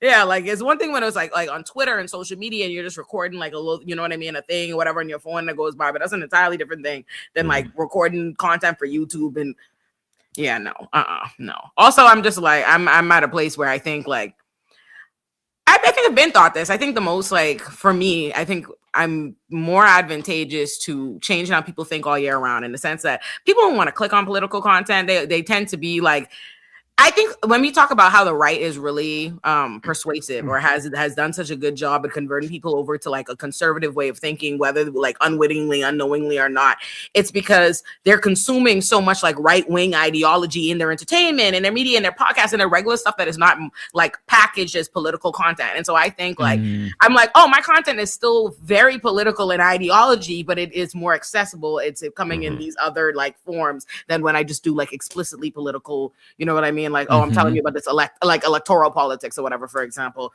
So that's just kind of like where I'm at. And, you know, also like my own peace of mind. I'm like, I'm 32. I'm tired. I'm turning 33 in July. I don't have the stress to be fighting with people all day, every day. Because so much of what the political kind of landscape is in America and like online in particular is a large fight, just a fight all the time. Like, you got to be rowing. It's always, you can't just like go teach what you need to teach and go about your business. It's like, we must now fight to the death who must have the prevailing ideology on this matter. And it's like, I don't want to fight with nobody. I don't care. Please go do your own thing and leave me alone. Like, I love how we're in our 30s and we're just like, we're just tired with life. 30s, speak for yourself. All you, David just all turned you 50. Did David turn 40? Lance is in his 40s too. Yeah, I'm 40. Yeah. Yeah, Lance and their baby face. Look at you, beautifully aging white man. We love to see it. It's Canada. That's what when you're unproblematic and mind your business. And have healthcare. That helps. Yeah, no, that's fair. nice. Yeah, that'll do it. I'll be turning 39 soon, and I feel good because I had, a midlife crisis at 22, so I'm okay. I had a midlife crisis at 22. What about you, Bender? How old are you? I'm gonna be 40. And what This month? year? When? In August. Okay. Oh, I love this. Makes me feel nice again. I love being the youngest person in the room again. Thank you. Makes me feel good about my little 32. I'm gonna be 33 in July though. I know you're like, I'm gonna be 33. I'm like, shut the fuck up. I will say everything physically gets worse. Like, some things get better when you get older, but like, I woke up with sciatica on my leg like 2 days ago. I don't know why. I didn't do anything. And like that happened. I worked out I finally started working out again, like lifting weights. And of course, like my triceps, like actually doing that's still killing me. That was last Thursday, a week ago. A week ago. I'm still hurting. Like, I don't know what's going on with my body. when I was younger, in my 20s, I could do weights every day. It wouldn't matter. But like you can't do that. So I was drinking water, and I went to the gym 2 days earlier, and I drank water. I had like a little pain in my arm, and my thought literally was like, is this arthritis? I'm like, oh my God, I'm fucking spiraling. This is so unhinged. I'm like, but it very well could be. Like it's not even like possible. spiraling. It's 1,000. Well, arthritis isn't necessarily age related either. Right. Not. Like, that's what I'm saying. Yeah. Like that, Well, that can most certainly be that. When I manifested that thought, it was also age sciatica, related David. to me. I went on a walk the other day on the trail. Like, did my 5-mile walk that I used to do like every day. And I got home and I was like, I think I broke my ankle. I was like, CJ, my foot is fucked up. Like I realized like I was like, I didn't like you like ever something hurt that I was like, I didn't trip. Like I didn't fall down. Like I don't remember having an accident, but I'm injured. Yep, that happens more and more often. So doing this in 5 years, we're going to be talking about how we all have gout. My back went out earlier this year. Like I couldn't get up. Like I actually had to go to the ER. I couldn't move. Oh yeah, I've been there. That is actually ass. I'm laughing at the. Very sorry to hear that. They had to give me pain meds because I could not stand up. No, my back could be fucked up. No, it's actually insane how much shit could be wrong with you. Like by the time they tell you everything is wrong and all the different vitamins, I'm like, so I might to take 56 supplements a day for everything that is ailing me that needs assistance. Like it's ridiculous. Yeah, it's a little bit like scary, but at the same time, you always get perspective from somebody. Like I'll see a comment on YouTube that's like, Mike, I'm 70 years old and I'm so proud of young people like you. I'm like, thank you. That genuinely touched my heart because you called me a young person when I don't feel young. They don't talk to me like that anymore. I turned 30 and people started calling me auntie. Like online, like I don't get Really? nice comments that make me feel young. No. They really comment on my shit like, oh, auntie. And I'm like,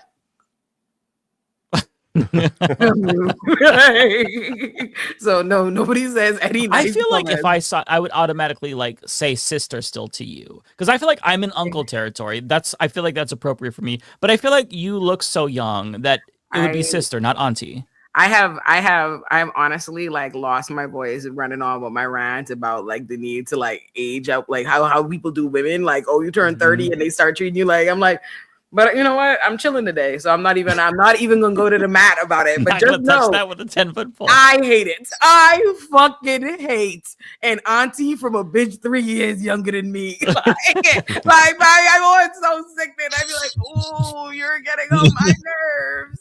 Like, and because it said like it's so objective. Like, Yeah.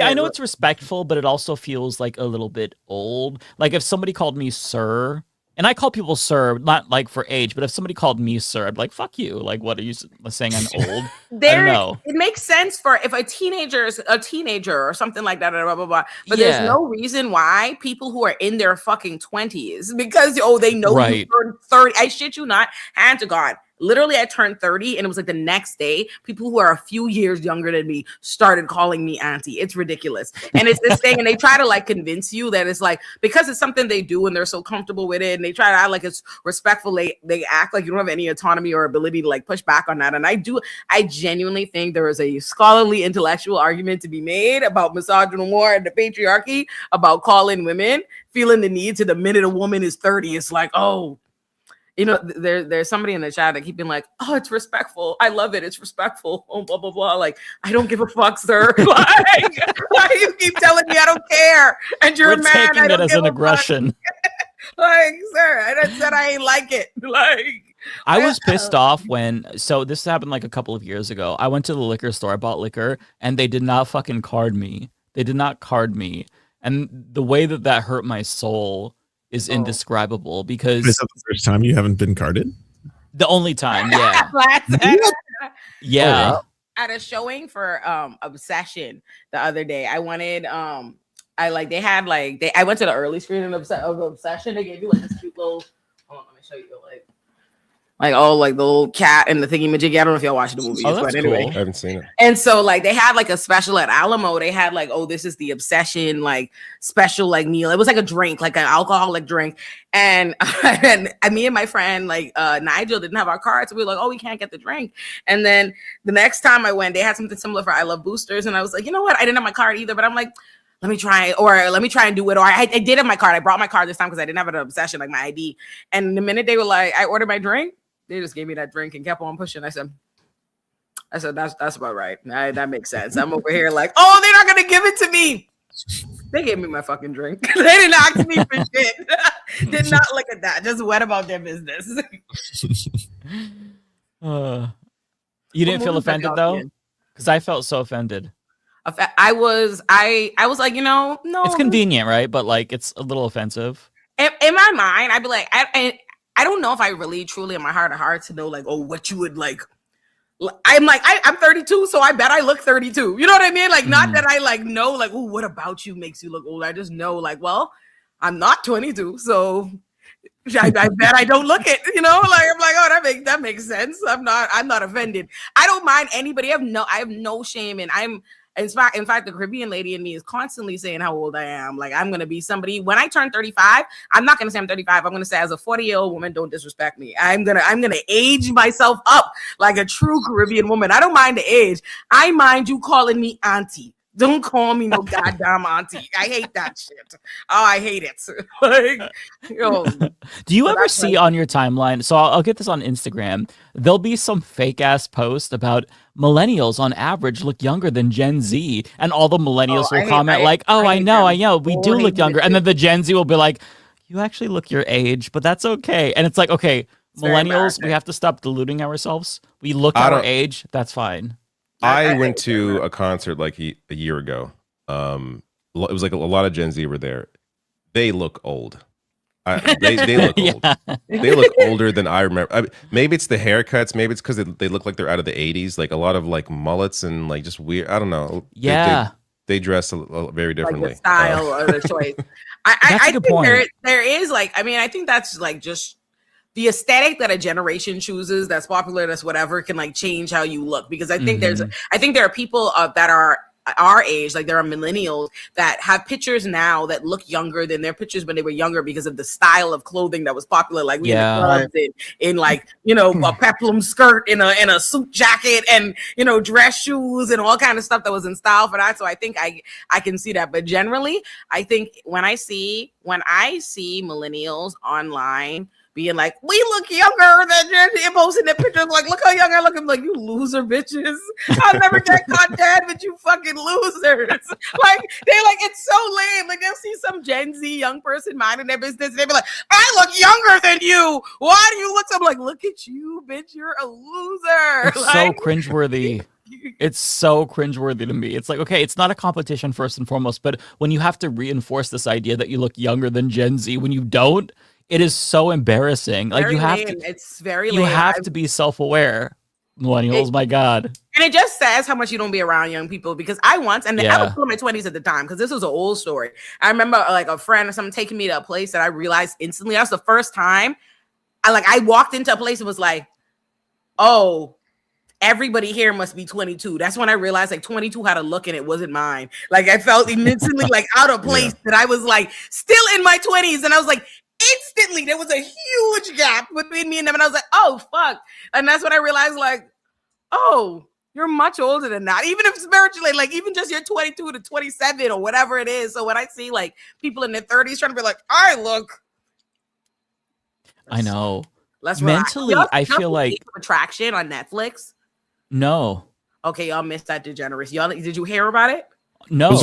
Again? Y'all on the Age of Attraction on Netflix? Y'all don't know about it? No. Oh my God! Nope. I have to send y'all a video I made about this. I'm gonna send it to you, Mike, and y'all. This is not the kind of foolishness Bender and David would be caught dead watching, but I'm gonna you know that. Like, oh my God! There's this show where these bunch of old people and young people and real young people come on a show, and they're like, we're not gonna know each other's age until we like pick each other. So it's like Love Is Blind, but for age. but for pedophiles, but for people who need to be in jail. Oh, Like, no. because what are you on about? There was this old ass 60-year-old, 50-year-old, 40-year-old man picking out 20-year-old girls. Like, oh, when they say they're 20, they're like, really? I never knew you were so young. Oh my god. Listen, it was egregious. I'm about to send you a video. They knew what they were doing, because if you just have a conversation with somebody who's 22, if you're older than like 30, you can absolutely tell. Like there's a huge maturity difference. There's no way you wouldn't pick that out. Fucking difference. Like it's a big stinking difference. Like, oh my god. Like my sisters and my sisters-in-law are both like, one is 24 and one is like 23 or something like that, whatever. I love them. I'm materially older than them. Like, you know what I mean? Like, what do you mean? Like, what are we talking about? What are you saying? It's so crazy. There are old people trying to say, we just have so much in common, you lying bitch.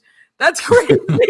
Like, why are you lying like that? Like, that's so nuts. You're a lot. CJ is 30 and I'm 32. And the other day, I was like, I saw somebody like making fun of J Bug from B2K, and I was like, could you believe I said to CJ? Yes, you see how that's the appropriate reaction. I lean over to CJ and I was like, CJ, you see how these people disrespecting J Bug, blah blah blah blah blah. And CJ goes, which one is J Bug again? That's what that little age gap will do right there. This man said, what? Which one is J Bug? So okay, B2K came on my shuffle, so I'm especially offended because I got to relive my teenage years. There was like, when I tell you, he didn't hear the end of it in this house. Like, how dare you not know all the members of B2K? Like, that is fucking egregious. He at least knows Omarion though. Yeah, just Omarion. Like, and he wasn't even sure. Like, he heard Lil Fizz, but he wasn't even sure. He only knew Omarion. Let's put it that way. Did he see you got served? Names, but he couldn't put. And I said, "Oh, this is unacceptable." So he at least watched You Got Served, right? Because if you remember that movie, that is such millennial cringe, where the guy who was part of the opposing dance team was this white guy who had spiky hair all around his head, like the bottom was spiky as well. And I remember when I was younger, I'm like, that's a cool ass hairstyle. I would do that if I could. I couldn't pull it off. Is hilarious. And now thinking about that, it's like, oh my god, I really needed to get beat up grabbing that pod. It's you watching it and thinking like he's supposed to be cool, like feeling like that, like that's what I find funny. Like the white guys that You Got Served, you thinking like, oh yeah, they're down. Well, just because it's like that's a hairstyle that's attainable for me as a white dude, because I had frosted tips at the time, right? When I was watching that, I had frosted tips a lot of my teenage years. Right now, of you with frosted tips in your hair. I've showed it before. I look like I have too. Who didn't have them? Bring them up. The way I explained it was that I was frosted tips who didn't have them. Back I never had when we were in high school, me and Mike, when in the kids born in a lot of kids did. 80s. Oh yeah, a lot of kids. I had public school? What was that? Did y'all go to public school? I did up till 7th grade, and then I Catholic. Did it? Went. Yeah. No, I you didn't, Matt Bender? They let you have frosted tips at your private school? I was allowed to have frosted tips. I got in trouble when I I shaved the sides of my head and dyed the middle blonde. So that's where they drew the line. Okay. That's where they drew the line. Okay. Yeah, so basically what I did to get I didn't want to get rid of my blonde mohawk. So what I did was I don't know if they still sell it, but they sold colored gel, like colored hair gel back in the day. And so I just bought black colored hair gel and I just put it in my hair. So it was just slightly darker. And I was like, this is all I can do. I tried to dye it back and this is the best I can do. And they were like, oh, fine. Okay. This is my frosted tips. Oh, it's cute. Okay. That was a little bit. Mine was much bigger. I think I was 19 right here. I was picturing. No, that's cute. You're cute there. You can get that off. I like I was still heterosexual identifying. I know. I could tell that that's what you were going You for. look like a lot of the Portuguese guys in my school. Like that's what to I be fair, my brother had the same kind. He didn't have frosted tips, but he had the same, like he would shave his like sideburns really thin. The chin strap was like in style at that time. You give like alternative guy that would have had a cute popular girlfriend in the early 2000s movie, specifically like Cliff from Bring It On. That's Oh yeah. That was the style. The late like 99, 2000, 2001. It was a now weird... I need pictures of you, Bender. Let me see if you pass the test. Like, I don't know if I have any. Bender looks like Prince. Did you have this conversation with us, Ole? Where he looked like Prince when he was younger, and when you said that, man, I'm like, you did not look like fucking Prince. And then he pulled up, I'm like, oh my god, he does.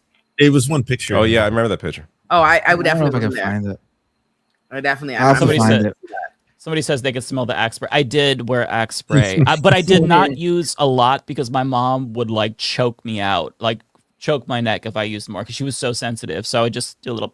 And that's it. She was so sensitive. She said, "Oh no!" I remember, like, I sprayed it one time, and she walked into my room. She's like, "It smells like a whorehouse in here." Like she straight up fucking said that.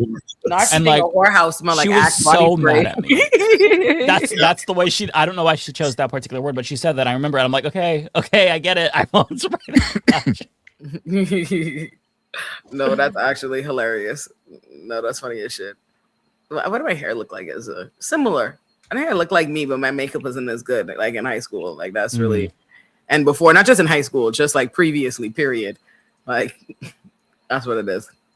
But children today makeup look good. Like they don't even have an ugly stage. Like my niece is beautiful right out there all the time. Like she's a teenager. She looks pretty at her prom, pretty as I was like, you don't even have no like growing pains. Like you're not learning like about adversity. Like you need to rise above these ugly moments. Like she always looks nice. I said, look at that. There's like, a how you gonna accomplish me. anything? There's a picture of me when I was like 13 years old, and I literally, like, nobody's gonna believe me. I can't find the picture. I looked like Ellen DeGeneres. Like my hair was blonde, it was short and combed to the side. I literally just looked like Ellen. Like I looked like a 40-year-old woman. Like she was 40 at the time. And I remember seeing, I'm like, what in the fuck possessed my mom to allow me to leave the house looking like that? Because it was so bad. It was so bad. And the pose, I swear to God, and I was like 13. My pose was like this. I shit you not. Have you seen that thread that was like there was a thread on Threads this year where it was like gay hey, it's me. People post you're like oh Bender, I feel like you're cute without facial hair. How old were you, Bender? Were you like 17, 18? Oh, like I gotta be 16 and 17 here. Bad boy in a CW show, you know? Like, oh no, you're a cutie, Bender. Like both of y'all look way cuter than how y'all described in the past. Like that makes I actually thought you were going to say both of y'all looked way cuter than you do now. That is not what I said. That is not what I said. That's just how y'all described to me what y'all hair was hidden for. I was expecting to see like something crazy. Y'all, I was like, oh, y'all were cute. So how's the show? How y'all do the show now? How long do y'all be on? We still cut off around here to do super chats, and then Matt and I, we haven't been going as long, right, Matt? I feel like we've clamped down. Yeah, we've been reeling it in lately. I feel like that's gonna change soon. I feel like we're just in a weird time right now where people are just like getting really tired of everything because of how 100%. tiring the Trump era is again. The fatigue is real. I feel like, you know, maybe maybe for the midterms people will get back into it, and then maybe for the next presidential election people get back into it, and hopefully they lose, and then I think people will be more hungry to talk about politics because it won't be so in your face 24/7 thanks to Trump. It's so exhausting. Yeah, it really is. Oh yeah, for sure. Yeah. Well, you're always welcome to stay for all the super chats if you want. If you don't want to, though, you should plug all the extended universe that everyone's heard so much about. You can find it. Okay. You can welcome. Let me how do I say this? If you want to subscribe to me, you can subscribe to any or all channels in the Olurin verse. My main channel is Olurin, where I do my Olurin productions, my giant video essays. Then I have Olurin Pop, where I do my like video essays on TV and movies that I am watching or have watched. And then I have Olay and Chill, where we talk shit, what's going on TikTok and the internet. It is chaos and jokes and foolishness on Olay and Chill. Olay and Friends is my podcast where I bring through what is it now? Four of my favorite Black friends and then commentators to come on that. And then there is Olurin Politics extras, and now Olay and Kenny. Me and Kenny JD have our own podcast, Olay and Kenny, that you can watch at Olay and Kenny. Oh, nice. I haven't. Wait, hold on. I thought haven't we been on Olay and Friends? We were on Olay and Chill. Oh, okay. About to say, last time I looked in the mirror, I was. Whoa, wait, Black. No, you've been on Olay and Chill. Yeah, no, that's got it. See, that's one of the issues with having too many channels. I had no idea which one I was. No, that's because you're not checking for the Olurin verse. Anybody who watches it knows where you were. You might knew. Mike knew. I'm subscribed to the entire verse, and now the Kenny verse as well, the Olay and Kenny. I'm excited. Yeah, I like long form content because I'll like build Legos and listen to something, and I prefer the non-political shit nowadays. Like if it's like tangentially related to politics, that's preferable. But it's hard for me to digest politics because my brain is honestly like it is tapioca pudding. It's just that's how a lot of people do. Yeah, it's dead. It has to be packaged and you got to shoehorn it into something fun and pleasant. Yes, it could be more comfortable. Like, oh, like your shoulders are relaxed. You thought you were talking about Desperate Housewives, but let's talk about the Republicans. If you bring in like the political implications of something, it's like I can digest that. Like I'm a huge fan of like One Piece, and so like there's political videos about One Piece and some of the arcs, like anti-colonial, anti-racist arcs and shit like that. And that is my bread and butter because it's talking about real world issues in a fictional world, and I can like it's at arm's length. It's not like what I'm seeing right now in America, so it's tolerable. Yeah, I have a video called Desperate Housewives was Conservative Propaganda on Olurin Pop. That has, let me see, how many views does it have? It has 424,000 views. Damn. It's what is it? How long is it? Like an hour and a half, like going through all the like Desperate Housewives, why it is. And it's like, oh, this is Pop, like this is a TV show, but I'm to explain why it's conservative propaganda. I'm obviously having a political discussion with you why it's conservative propaganda, but it's fun. You feel like us, you watch Desperate Housewives, so. I like your analysis videos, even if I haven't watched the show, like the one that you did about, God, I can't remember the name, but it was about how media literacy was ruined, and you talked about like the Big Bang Theory. Destroyed media literacy. Yeah, and you went through the Big Bang Theory, and I think it was like Barney, a character, Neil Patrick Harris, like how he's a terrible person, but a lovable character. Yeah. I really enjoyed that because I never saw the show, but it was still like an interesting take. You haven't watched How I Met Your Mother? No, I've never seen best work. Come on. No. I love How I Met Your Mother. Y'all haven't watched How I Met Your Mother? I did. I haven't. I did until I watched most of it while when I was working at the college that I was going to. I would watch it like during breaks, like me and my coworkers, and then at some point the show got it just kept going and it wouldn't stop. I know. I hate that. I think it was like around like season 5 or 6. It's like, okay, this is enough. Lance, you didn't watch it either? I haven't seen it. Can you watch episodes? But like, it's hard in this day and age to get into laugh track comedies too. Yeah, I agree. Because it's funny though. They really are. Like, How I Met Your Mother is so. I really love How I Met Your Mother. Like, I really like. It's not just because those videos perform well. I really love How I Met Your Mother. It's so good.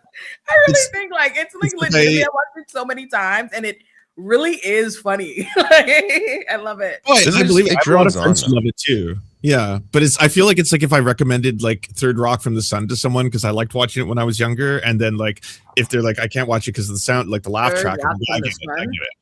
Yeah, I feel like no. Oh, I remember that. I used to watch that. Third Rock from the Sun. Let me look this up. That's with John. What's his last name? It's like an old sitcom, right? With the Trinity Killer. John Lithgow. Yeah. Joseph Gordon-Levitt. He's in How I Met Your Mother. He plays Barney's. Well, you know Is he? Come on, How I Met Your Mother. People in the chat, please. Somebody, comment section, tell them watch How I Met Your Mother. There hasn't been a good like classic multi-camera sitcom in a long time, like a live in studio. It's just like a dead sort of medium. I'm trying to think. What I mean, Seinfeld is obviously probably the most successful, right? Seinfeld and Friends. Yeah. I think Seinfeld. Either clearly. Although I'm not a big Jerry Everybody Seinfeld else fan for very obvious reasons, I think. I love Seinfeld, but I do have a hard time going back now. Just like I mean, knowing him. It does make it a lot. What does make watching it a lot easier is that he's not the best and most talented person on that show. Like I don't watch it for him. Yeah. Like what's his face? Jason Alexander and Seinfeld? Julia Louis-Dreyfus easily steal the show. Oh yeah, I like episode. Julia Louis Dreyfus. She was funny in Veep. I didn't see all of that, but I like that. Yeah, she's good. Y'all watch Seinfeld, but y'all won't watch How I Met Your Mother. This is. I also don't make me compare. I've seen them both. Don't make me compare the two. You haven't been watching recently? Come on, go into it with a friend. I'm sorry, but Seinfeld is like leagues above How I Met Your Mother. Oh my god, I will say it is. Okay, How I Met Your Mother. If that show ended at like season 5, it could have been like a fantastic, like great rewatch. Like, but it went on for like what 8, 9 seasons. Like it just kept going, and there were so many weird traps. Like I actually like how it ended. Like I'm not gonna, if you haven't watched, I'm not gonna spoil it. Like I do like the very end, but some shows I think like end like really badly. Like, but the way they got there though, it just. I think, but they at least like. It wasn't like Dexter gets like bad towards like the final Dexter season gets of bad Dexter. too. How I Met Your Mother does it still has a lot of good stuff. It's like, oh, the ending makes you like have a problem with certain things that happened over those final seasons, but it's not that they weren't good or weren't whatever. They have some fall offs. Like they definitely, it goes on. It doesn't. It has some mistakes. I do appreciate David watching out for people who didn't want to spoil the show for people who haven't seen a show that aired its last episode in March of 2014. Yeah, but there's so many shows now. People just come to them late. I'm not going to spoil because I will say the ending's good. You spoil stuff too, so it's plain and safe. Yeah. I mean, one underrated sitcom, in my opinion, and I might be slightly biased because of the locale of the sitcom, but King of Queens, I have a soft spot for. Oh, I did watch that as a kid. Jerry Stiller is amazing in it. Oh, he's great. He is. If you liked him as Frank Costanza on like the 10 episodes of Seinfeld he was on, and you feel like he's been on more because he's such a classic character. Jerry Stiller, he's on every episode, and he's friggin' the funniest guy ever. He really, and it's a similar sort of character too, isn't it? That he plays it's in that a similar show. character, but it's a little bit different. There's more of a. I don't like how y'all throw he's these a other real- shows and you all like co-sign that pick, but everybody's like just like fuck How I Met Your Mother. That's really great. I'm not a big Neil Patrick Harris fan. What about I don't- Grounded for Life? Have you guys seen Grounded for Life? That was one I used to like a lot. It was kind of more obscure though. It wasn't like as popular. I'm looking it up right now. Tim Allen is huge. Yeah, I used to watch Home Improvement, but yeah. Oh, Tim I didn't. Allen is Oh, like yeah, I watch Home Improvement too. Yeah, I've I never used heard to like or seen even these people from Grounded for Life. Like, Let me. Am I oh, thinking of the right is show? that my girl? No, I know my girl Molly Ringwald. I see her. Or is that her? No, that's Oh a yeah, different this white is the bitch. show I was thinking. No. Of. Yeah. Binder, you should watch Abbott Elementary if you want a new sitcom comedy with multicam. Oh yeah, that one's good. It's filmed in front of a live studio audience. No, I don't think so. I don't. But it's They a don't gem. really do that anymore. That's You don't mostly need, like. grow up, Bender. We're not in front of any live audiences anymore. Go watch fucking Abbott Elementary. Yeah, that one's good. Because I was just bringing up that style of sitcom, but I need you in front of a live studio audience so I can watch it from my home comfortably. I need the credits blooper reels. You know how they used to do that? The Yeah. blooper reel, the live blooper during the credits. You said that's what I want. Come on, we get Family Matters, Full House. Those are the classics. I do. I have like Jaleel White's memoir behind me somewhere, but let me see it, bro. I was all about TGIF. He has like all kind of like Family Matter pictures and stuff in here, like extra pictures and stuff. Oh wow. Yeah, like all kind of cool stuff. Oh, that's cool. I have like shelves and shelves of memoirs for no reason, like of people like who I'm like, realistically, when was I gonna wake up and be like, oh yeah, let me read like 300 pages about Jaleel White? You know what I mean? But I bought it. I have it. I do it all the time. Like, You know what's crazy? Here's my memoir. I was so young when that show was on that I did not know that Steve Urkel and Stefan were played by the same guy. Because Steve Urkel was such a different. I was really young. I was like 5 or 6. I didn't know Like, if you're 5 or 6. We're the same age. I think you just might have been a slow. I swear to God, I did not know until I was like 7 or 8, and I'm like, wait, that's Jaleel White? No. Stopped. But you know what? That makes sense. It's That's okay, not man. actually crazy. You were a child. We'll let you. I was a child, to be fair, and Steve Urkel was such a different character than Stefan that it was like Stefan was inconceivable fine. to me that would be the same person. It's like that's the running gag. Mike don't even get it. He was genuinely confused. You also didn't know you were gay till like you were 20, so maybe that's just like a feeling. Yeah, that wasn't like a thought like, oh, Stefan is fine. I was just like, I like Urkel because he's funny. And I would also do I'm Eddie Winslow, because there was like an episode where Eddie Winslow was being like cocky and Laura was like shitting on him, and she's like, I'm Eddie Winslow. So I would like say that all the Stefan time. was fine. That's so crazy. I wasn't really thinking about it that young. That's exactly. But if I was like interested in be Steve Urkel just because I thought he was funny, I'd be like, that's I my could only- boyfriend. I could only imagine what Mike's reaction was when he found out that Michelle on Full House was played by the Olsen twins. 2 people playing one That person. also, that was a revelation Yeah, as look, well. he said that actually was. You're making fun of me, but it's true. Yeah, because I watched that when I was a kid, and I remember seeing like the Olsen twins movies. I was really young.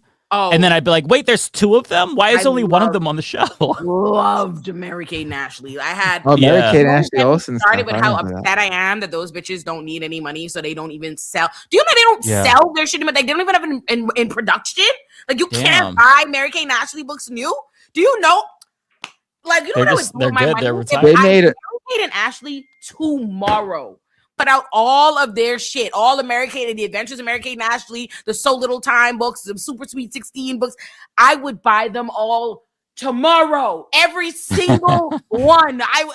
I used to live for collecting them, and like it would just be like, oh, like when the fair would come or whatever to my school for book fairs, and I'd beg my mommy, and you get as many as like I you remember can, those. and you'd never know. It's not like the end of the days of how things are now. You could look up like what all of these books exist. It's like you don't know. You're a little kid, and it's like, oh, new one, The Adventures of this, The Adventures of that. Y'all just don't know. I would have them all. They made a lot of money because they were doing their thing during like the perfect time period for children's VHS sales and stuff like that. Like just think about how much kids watch like Miss Rachel and all those like YouTube channels. Now go back to like the late 90s when you had the same demographic, the same probably close population too of that demographic, but there wasn't free YouTube to watch. All those kids were buying the Mary Kate and Ashley Olsen VHS tapes. Right. Listen, I loved them. I actually I was home in the Bahamas the other day. I was at Dolphin Encounters, Blue Lagoon Island, and they had like a picture on them on the wall because they shot like Holiday in the Sun there. That was a Mary Kate and Ashley movie that I loved. I loved them. I really it upsets me so bad that them bitches are so selfish. Sell the books, like God, be more capitalist minded. Like you don't like money. You don't like money. Like they don't sell them. And those old weed Didn't they own all our didn't they- ass bitches. Didn't they end up like hating that whole time period of their life? And they tried to. So now they deprive us all. You hated it, and you deprived me of the best parts of my life. Like, I mean, now that I have listen, money and I can buy the book. I don't care what it was. If something made me rich and famous, and I owed my entire life and career to that thing, whatever it is, I would fucking embrace it nonstop. Like if I was rich and famous because I was some fucking like literally face painted clown, you better believe I'd be on this show every Thursday night with my face painted, milking that shit for every dollar. Yeah, but they are super rich now. They're just doing like they're into They do fashion. Yeah. But I'm like, and they have like real rich men, but they're super rich. Them bitches is rich all on their own. But if you did, they would treat you like how they treat like the Neds, the classified school survival guide kids, or Tom Felton played Draco and Harry Potter. They're always making fun of him, like, oh, because he's so like obsessed with the character. Or how they do old girl who played Nikki Blonsky in Hairspray. They do her bad too. Ooh, they be lighting her up. Like there are lots of those celebrities that are like, this means so much to me. This is the big part, and they're like, loser. Move on. No one fucking cares. Like that's how they treat them when they do care. There's got to be a reason why so many child celebrities are like really mentally distraught and they have PTSD and they're so fucked up because a lot of them, like from that era, like the Nickelodeon era, the TGIF era, like you don't see them a lot. You just really started to see Macaulay Culkin again. He was in the last season of Fallout, where he took like a long hiatus. Fallout. Let me look that up. Yeah, he was. I won't lie. I don't think he did very good in Fallout. I think that it's oh nice my God, to see Kyle that he's doing MacLachlan's in here. I love him. Fallout's pretty good. You might like that one. Let me see what the Fallout. It's because It's actually that's go back. I don't like anything apocalyptic. It's based on a video game. Oh, even worse. I hate video games. You hate video games. Yeah. I'm pretty. I was indifferent, and my CJ loves video games, and so I pretty kind of hate them. I just gotta find the right one for you. That's all. Oh no, CJ bought me like a Switch 2 and got me like games. If I like, I'm just not really a game playing bitch. I think it's one of those things you had to get into as a kid. Like he got me the games that like I played that. Like I played 2 games like with him that afternoon. That was a year ago. I have not touched that Switch. Like, have you played Pacopia? No. Try Balatro. I don't know that. I have. Yeah, Balatro's a good one too. I'm like, I'll go play with my dogs. Yeah, my partner's obsessed with Balatro. Try that.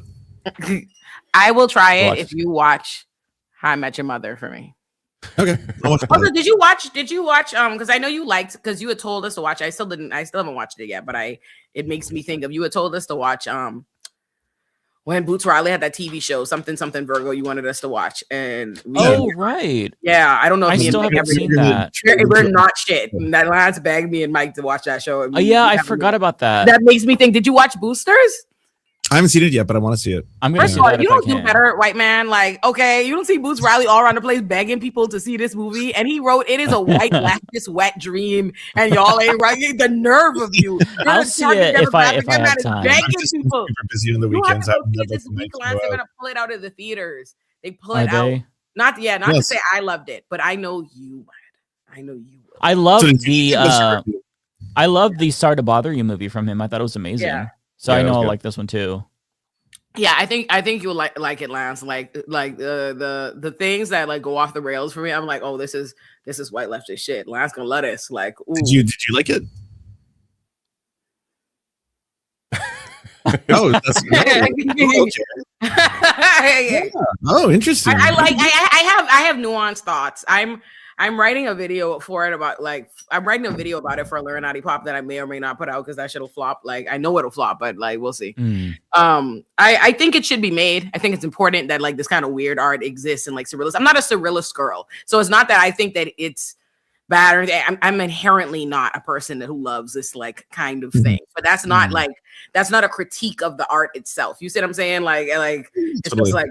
The more avant-garde and weird something is, the more surrealist it's going to be, the more like polarizing it's going to be, the more niche it's going to be, the more it is like it either is for you or isn't. And so it's not for me, but I could see who it is for. You know what I mean? Little joy. And there's still aspects of it I like. It might not be for me because I feel like I'm of the same vibe where the more abstract and kooky it gets, it does kind of turn me off because if I have to really overanalyze art and I can't just turn off my brain, then sometimes it doesn't vibe with me. I guess it depends, right? I have to see it. I think you will appreciate what it like. I think there's a lot to be appreciated about it. Like even if you have a certain, it's an anti-capitalist movie. You know what I mean? It's that, and it is funny. Like the first act or whatever. Really, like there are aspects of it. Like I said, kind of absurd humor. It's beautiful cinematography. They do a lot of cool like they got a. Like they did claymation for certain things as opposed to CGI. They did a lot of cool stuff that I think will still be appreciated, regardless. But Lance gonna let that. I was like, oh, ooh, a strike. Ooh, Lance gonna let that shit. I was like, oh, unions. Like, interesting, but the fact that you didn't like it, or you at least have really strong critiques, makes me wonder what is it about the film. Now I'm gonna be thinking about that the whole time. Like that'll be in the back of my head. I'm gonna see if it's playing near me. I know that I was sold. Somebody was like, "There's a portion on it about dialectical materialism." I'm like, yeah. That definitely, that is 100%. That 1000% happens. I think there's a lot. I think there's a lot to be appreciated about it. I think it's one of those things where you can't say for sure how you're gonna feel about it. Like I can't know for sure. Y'all could go, you could hate it, you could love it. I think it's like, you'll have a strong reaction, but I think regardless, if you have a particular kind of politic, you'll appreciate a lot about it. And I think if you like, you can appreciate like cinematography and like jokes and aspects of it. Like it's not a movie. It's not gonna be for everybody. It's one of those things because it's strong. It's a surrealist movie, and Boots Riley loves to do wild shit, and so it has. I mean, sorry to bother you was fucking insane. The twist and this at the is end. more so. Okay. So more so, but beautiful and funny and a lot of and stuff. But as far as like messaging and shit, Lance is gonna see this and do this. I saw it and I was like, I need Lance to watch that. I might not now because I'm going to be thinking like I have to be more critical about this. Don't like no. Just enjoy. This is for me. I'm just not that much fun. You know what I mean? Like it's not because it's like, and like I said, I'm just not somebody who loves surrealist stuff. I'm a very grounded. And I do, to be clear. Yeah, you know what I mean. I'm a very like. I like rice. You know what I mean? Like that should say something about me as a person. Like there's something I like core stability. Like this what like give me rice. Like that's how I am. So I'm just not that. You know, I mean, I don't love surrealist art, but I can appreciate it still. So I think that like it's great. It's great in that respect. Either way, I want it to be made. I think it should succeed. And Boots Riley has been all over the place trying to get people to see it because I don't know if y'all know, I don't know how often y'all go to the movies, but I shit you not, if a movie does not perform out the gate, they yuck it out of theaters like immediately. Like it is not, I'm telling you, you'll be lucky they give a movie a 2-week run if it's not like immediately a smash hit. They yuck it the fuck out. Already like this came out around the same time as Is God Is. They already took Is God Is. I bought it on Prime Video today. They already took it out, and now they've already like lowered, like limited the showings that are even available and left for I Love Boosters. So we want them to make little like fun, surrealist, little leftist, anti-capitalist manifestos. We should go see them. Yeah. So that's my plug for I Love Boosters. I haven't been to the movies since Project Hail Mary, and I can't remember when before that. It was probably summer when I saw something. I think I saw Superman. I go to the movies every week. Do you really? Yeah, that's cool. A lot of movies. I've been like trying to make a concerted effort. Like I want to support filmmaking and let me see all the stuff. So I've seen a lot of stuff that came out this year. And my favorite, I thought Is God Is was phenomenal. I loved it. I'm very upset. I've never even heard of that. I know. It's so it's not just me being a boomer. Oh, okay. So it's kind of obscure. No, it's just people. I'm telling you, it feels like only like everyone's talking about like Backrooms and Obsession, which I seen both. I seen both like the first screenings. I loved Obsession. I hated Backrooms, but but YouTuber, love to see his success. Love these things. Everything's not for you doesn't mean it's bad. No, I'm not shitting on it. I just hated it, but I liked Obsession. But I wish that in the conversation that people are having about like, these original like stories and blah blah blah, it's like everyone's talking about Obsession and Backrooms the whole time. I Love Boosters and Is God Is out at the same time, and I even heard of it, and it's just because the average people aren't going. And I get it. Like think about the economic times, all the different reasons. The movie theater never truly bounced back from the pandemic. All of this and the next thing, but folk haven't heard about it. But it's so good. Like Is God Is has like 90 something critical reception. It's just like everybody who's seen it knows it was a banger. They just didn't see it. They didn't hear about it. The most folk, but it's on Prime Video now. It might be left in like maybe one theater like around you, but probably not. But I bought it on Prime Video today. I love that, and I Love Boosters. I would go see that this week if you have it. If you want to see it in theaters and support it, but yeah. Those are I'm putting it in my document of movies to watch. Yay! And then when you watch it, call me. If you hate it too, call me. Okay, I will. Yeah. I still haven't seen One Battle After Another. I'm so far behind. I don't watch a lot of movies. I started watching it and I couldn't. I got 30 minutes in. I'm like, I'm good. Oh shit! I wasn't. That wasn't speaking to me. No, I'm just. It's kind of weird and like I don't know. I wasn't into it at all. Like I did. You'll be proud. I did finally watch Heated Rivalry, but I got a half an hour into it and I turned it off. I got bored. I was gonna say good episodes. I turned it off in the first episode too. You did? Okay, I don't feel as bad. I try. I mean, I can't say I tried, but I like 30 minutes. I'm like, this is not for me. I don't like men enough for the type of time that they're on. Like I genuinely am not. Like the idea that you just like men just looking at each other and he's sweating and I'm just supposed to sit there and salivate. I don't like men on that level. Like that doesn't like this is to tap into a kind of horniness that I don't have.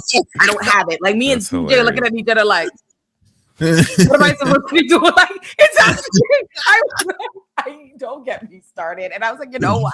Before I come and yuck people's yums, I'm gonna turn it off right now and let motherfuckers enjoy themselves. I was just like, I was annoyed by the characters where it's like, will they or won't they? It's like, oh, please, just fucking either fuck each other or don't. I don't give a shit. Like, what's the I think we assume they do. I'm such a fucking like, I'm such a crotchety old man where I'm like, okay, I don't care about either of them. They could die and it wouldn't affect me at all. Like if their heads got chopped off in the scene right now, I would feel nothing. Good? You know what's gay, steamy romance that deserves all the love? And not just now in its third season, it centers fucking Lestat, but Interview with the Vampire deserves what Heated Rivalry got, okay? Interview with the Vampire. I've never even seen that. How dare you? Or heard of it. I'm so like I've heard of Interview with the Vampire, but I'm thinking of like an old movie. No, fuck that trash. It is an old movie. I hate the original movie with Tom Cruise and what Brad Pitt. Or no, yes. Oh, that's the one I'm thinking of. Okay, yes. So there's a TV show. Okay, I'm so out of the loop. This is crazy. 99% on Rotten Tomatoes. 99%. Fucking good. That's crazy. Go watch. I can't stomp enough. Go watch. Is it just a love story though? Because if it's just my ADHD will not allow me to just watch that. There has to be action. No, it's so much more than that. It's so good. It's so good. And I want to let the record reflect. It just so happens to be that the Interview with the Vampire, like audience, very much so. There's overlap between there's a study to be done between them and the Heated Rivalry audience. But there are a lot of white women that they like Lestat. They are sexually into Lestat, and they have a real don't get me started on the toxic fan baseness of how they be carrying on about that white man. But this is me and my back to Lestat. Don't worry about that and them and Lestat. But Louis, that's my motherfucking guy. But Louis, Claudia, Armand, Daniel Lestat, the whole thing. The show is so fucking good. Now all of a sudden, I hate to. It's been great. Like it already had 2 seasons, and now the 3rd season it just came out. With centers Lestat's character, so now all of a sudden it's getting all this press and attention and love that it wasn't getting before, despite the fact that it's been phenomenal since day one. And I am mad. Yep, I'm pissed off about it. Yep. So y'all need to watch it. It's so good. It's so good. Like you want to see. I'll try. I can't believe you didn't watch that. Like I can't. Like Mike, come on, it's gay greatness. This is my thing. I always, if there's a gay show, it's like, okay, I need to support this. I want queer art to get made. I need to make sure that this is like greenlit. So I need to do my part. And then like 20 minutes in, if it's like just love focused, then I'm like, I can't carry the weight of the whole gay community on my back. This is not my responsibility. No, it's not. It's not. And when you watch it, I will send you. I have like a welcome to the fascist takeover. When you start watching, my attention span is so short. Yeah. It's like anything musical, anything love related. It's so difficult for me to watch. I don't know. So much more than that, Mike. I promise you, because I am very much so anti. Like I'm just go watch the first episode. I'm sending you right now my playlist. I'll add that to my list as well. Okay, I did reactions for the first season. I did like a reaction for every episode. Then after for like season 2, I just did like one big video. But I'll send you like that playlist.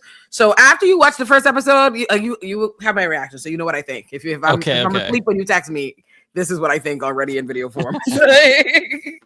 Because you got to see this. This is my last thing I'm sending y'all. Then I promise I'm leaving, and y'all can. It's so hard for me to get into a lot of shows. I don't know what it is. Like maybe my mind is just too busy. But like it really needs to grab me, and it could be good, and I'll know it's good, but it still is really difficult to grab me. I don't know what it is. I'm just like, I don't know that I'm picky. I think it's just hard for me to concentrate on a lot of stuff. I'm not sure. It's the same with books too. With the Vampire. I have faith in okay. I'll trust you. The same with books. Like a book what is a book I'm reading that's fun? I think the most recent book I was reading was Lindy West. Have you heard about that? Like all the drama and controversy around Lindy West, like autobiography. No. Whoa. I can't tell if you're a serious bender. No, I haven't heard that name in forever. I just remember her. Wasn't she like a Jezebel writer? So first book. I have it right home. Where the fuck is it? My nice, I could do that. Oh, wait, and then wasn't there a TV show based on her book? Shrill. Yeah, Shrill, which I love. So she put out a new book, like a second book recently, an autobiography called what is it called? Adult Braces. I have it somewhere here. But it's called Adult Braces. And in it, like it was like a huge thing because I guess like in her first like book she painted, this is a synopsis of like the drama. She must have painted like her marriage out to be like, oh great or whatever. And then you find out in this book that like he be cheating, he do what he want, he forced him into like this polyamorous relationship, like she's real insecure, blah blah blah. But then she's like in the book also trying to like convince herself, like, in a way, I guess the audience feel like, oh, you're supposed to be like this real big feminist or whatever, but you're here like trying to convince us that like you're happy in this and you love the girlfriend and all this and the next thing. And then it's also like she's doing a lot of like, and I like them. I don't feel a lot of the criticisms that people have towards her in it, but they felt very like, you said to us that you felt like this was this prison, like as a body positive, like act like somebody who had a body positive like platform, and like being a fat woman is a part of like your politic and your background. She felt like she was like forced to have to represent this constant security and constant body positivity, or people will like take it to mean something, you know, negative about them, or she doesn't get to like live her choices, or she feels forced to have to pretend like her marriage is great because people already assume that like, oh, a fat woman can't be loved, and all these different things that she's talking about, like these kinds of like prisons, both of her own and the audience is kind of making. But even in that, she's still kind of recreating that prison they feel like by like ending the book, despite the fact that you've shown us like, oh, this like picture that you've put up for us to see about the work, like your marriage and your life is this one thing, and you've shown us that it really isn't. You still like how to end the book on the note of like, but like we're all great, it's all good, and I'm happy, and I'm like you're doing the same thing you just said happened in the first book and made people feel, you know. So it was like a huge controversy too, because then everybody, as everyone's reading this book, people are online talking about what a piece of shit her husband is, and then her husband is like sending emails to like the People's Podcast, like, no, don't talk about me like that, and like, because like the husband and his like, you know, they're like, oh, they're polyamorous, is like, so, but she's like, again, she's polyamorous by force, so like, you know, whatever. Like the girlfriend, the husband's girlfriend, and her and him are like having their own thoughts online. People are comparing like the posts he made about the girlfriend, like he'd be super loving about the girlfriend, but like kind of bland about her, and blah blah blah. So it was a bunch of stuff with her like fighting messy. for her life. Oh, it was good. Oh my god, where's the book? Like I have it somewhere. What's the author's name again? Lindy West. Lindy West. Okay. Yeah, I'm like, where is it? Because I don't know that I would read the book, but I would watch a YouTube video about it. Have you made an essay about this, Ole? There's a video essay. I think her name is by Siobhan. This is it. I found it. This is the book. Okay. So yeah, this I actually do. There is a video about it. I'm about to tell you right now before I go. Okay. Yeah. Because it the book is good. I think it's like an easy read. Like that was the thing. I was enjoying the book. Like it's a good book. It's just like, it's like, oh damn, like y'all are real upset about this lady's memoir. Like I'd be like at the end of the day, like, is it not deeply personal, this bitch's memoir? Why are we upset? Like, yeah, is she not allowed? Whether you think like she's goofy, whatever you think of your personal opinion, I'm like, why does it really matter? Like, it's like I don't really understand so much. I'm like, it's her memoir. Right. Like, if she's okay with the situation, you don't have to be angry for her if she feels fine. Like, well, why are you so angry? Like, the things, they were so like hostile. It was like people were litigating like her entire career, because then they were talking about like, they were like, oh, her writing hasn't evolved since like that 2010 Tumblrs of when she first got popular in her first book. And I was like, oh my God. I'm like, Jesus. All this? Like, I do all this because you don't like this lady book? And it's a nice book. I was like, it's a lot of energy for a fucking book. It goes back to our conversation about like why are you so OD? Like, damn, like nobody made you. It was too, because it was so aggressive. When no one made y'all read this, like y'all went out to read, to really go buy a physical copy of a book and read it just to be hot, pissed the fuck off that you don't like some lady and her husband. I'm like, y'all might want to chill out. I don't really understand. I think, and this is her first book, the one the show was based on, which is about to come on Netflix. I love Shrill, because there's this one scene in Shrill before I go that lives in my mind rent free, where Annie, or I think that's her name, the character that's based on Lindy, that's the protagonist of Shrill the show. She's a journalist for a magazine, and there's always somebody like heckling, like trolling her in the comments and mistreating her. So one day she finally gets like fed up, and she asks the tech guy at the job to like find the guy's address, like hunt him down. And she hunts this guy down, and she drives to his house and like punches him, like cusses him out on the step. And I can't express y'all how much I love that. I'm like, isn't that the dream? Like, isn't that the dream? Like, you ever read a comment from somebody and be like, I wish I could beat you the fuck up. Like, the idea of getting in the car and really going and like ragtagging them. I saw that and I was like, this is such an iconic piece of television I wish everyone had seen. I love it. That would actually be entertaining. Yeah. Yes. Because it's relatable for us in our position. That's why I love it so much. So that has been my plug: Adult Braces by Lindy West and Interview with the Vampire. All right. Good night. Bye, everybody. You take care. I'm getting off too. All right, take care, David. It was nice seeing you. Great seeing you all. You take care. Later. Bye. I only have two. Do you want me to just quickly read them because I also have to take off? Sure, yeah. Big thank you to Looney Tunes 9000 for the $5. What a treat to have the OG Leftist Mafia crew together. I agree. That was a beautiful, amazing episode. Binder at least didn't drink too much beer. True. Way to, Binder. Yeah. And also thank you to Kowalski for the $10. Well, I can't believe Matt decided to hide my comments under his videos just because I was disagreeing with him. So much hate this country, or sorry, shake my head. This country is becoming just like the UK. And finally, thank you to Tigwick for gifting a sub to Wilco. And also thank you to Justin Freakin for the raid while we were streaming. Everyone go check out twitch.tv/Justin Freakin. I'll send all of you to Matt Binder and Mike's channels. Love you guys. You take care, sir.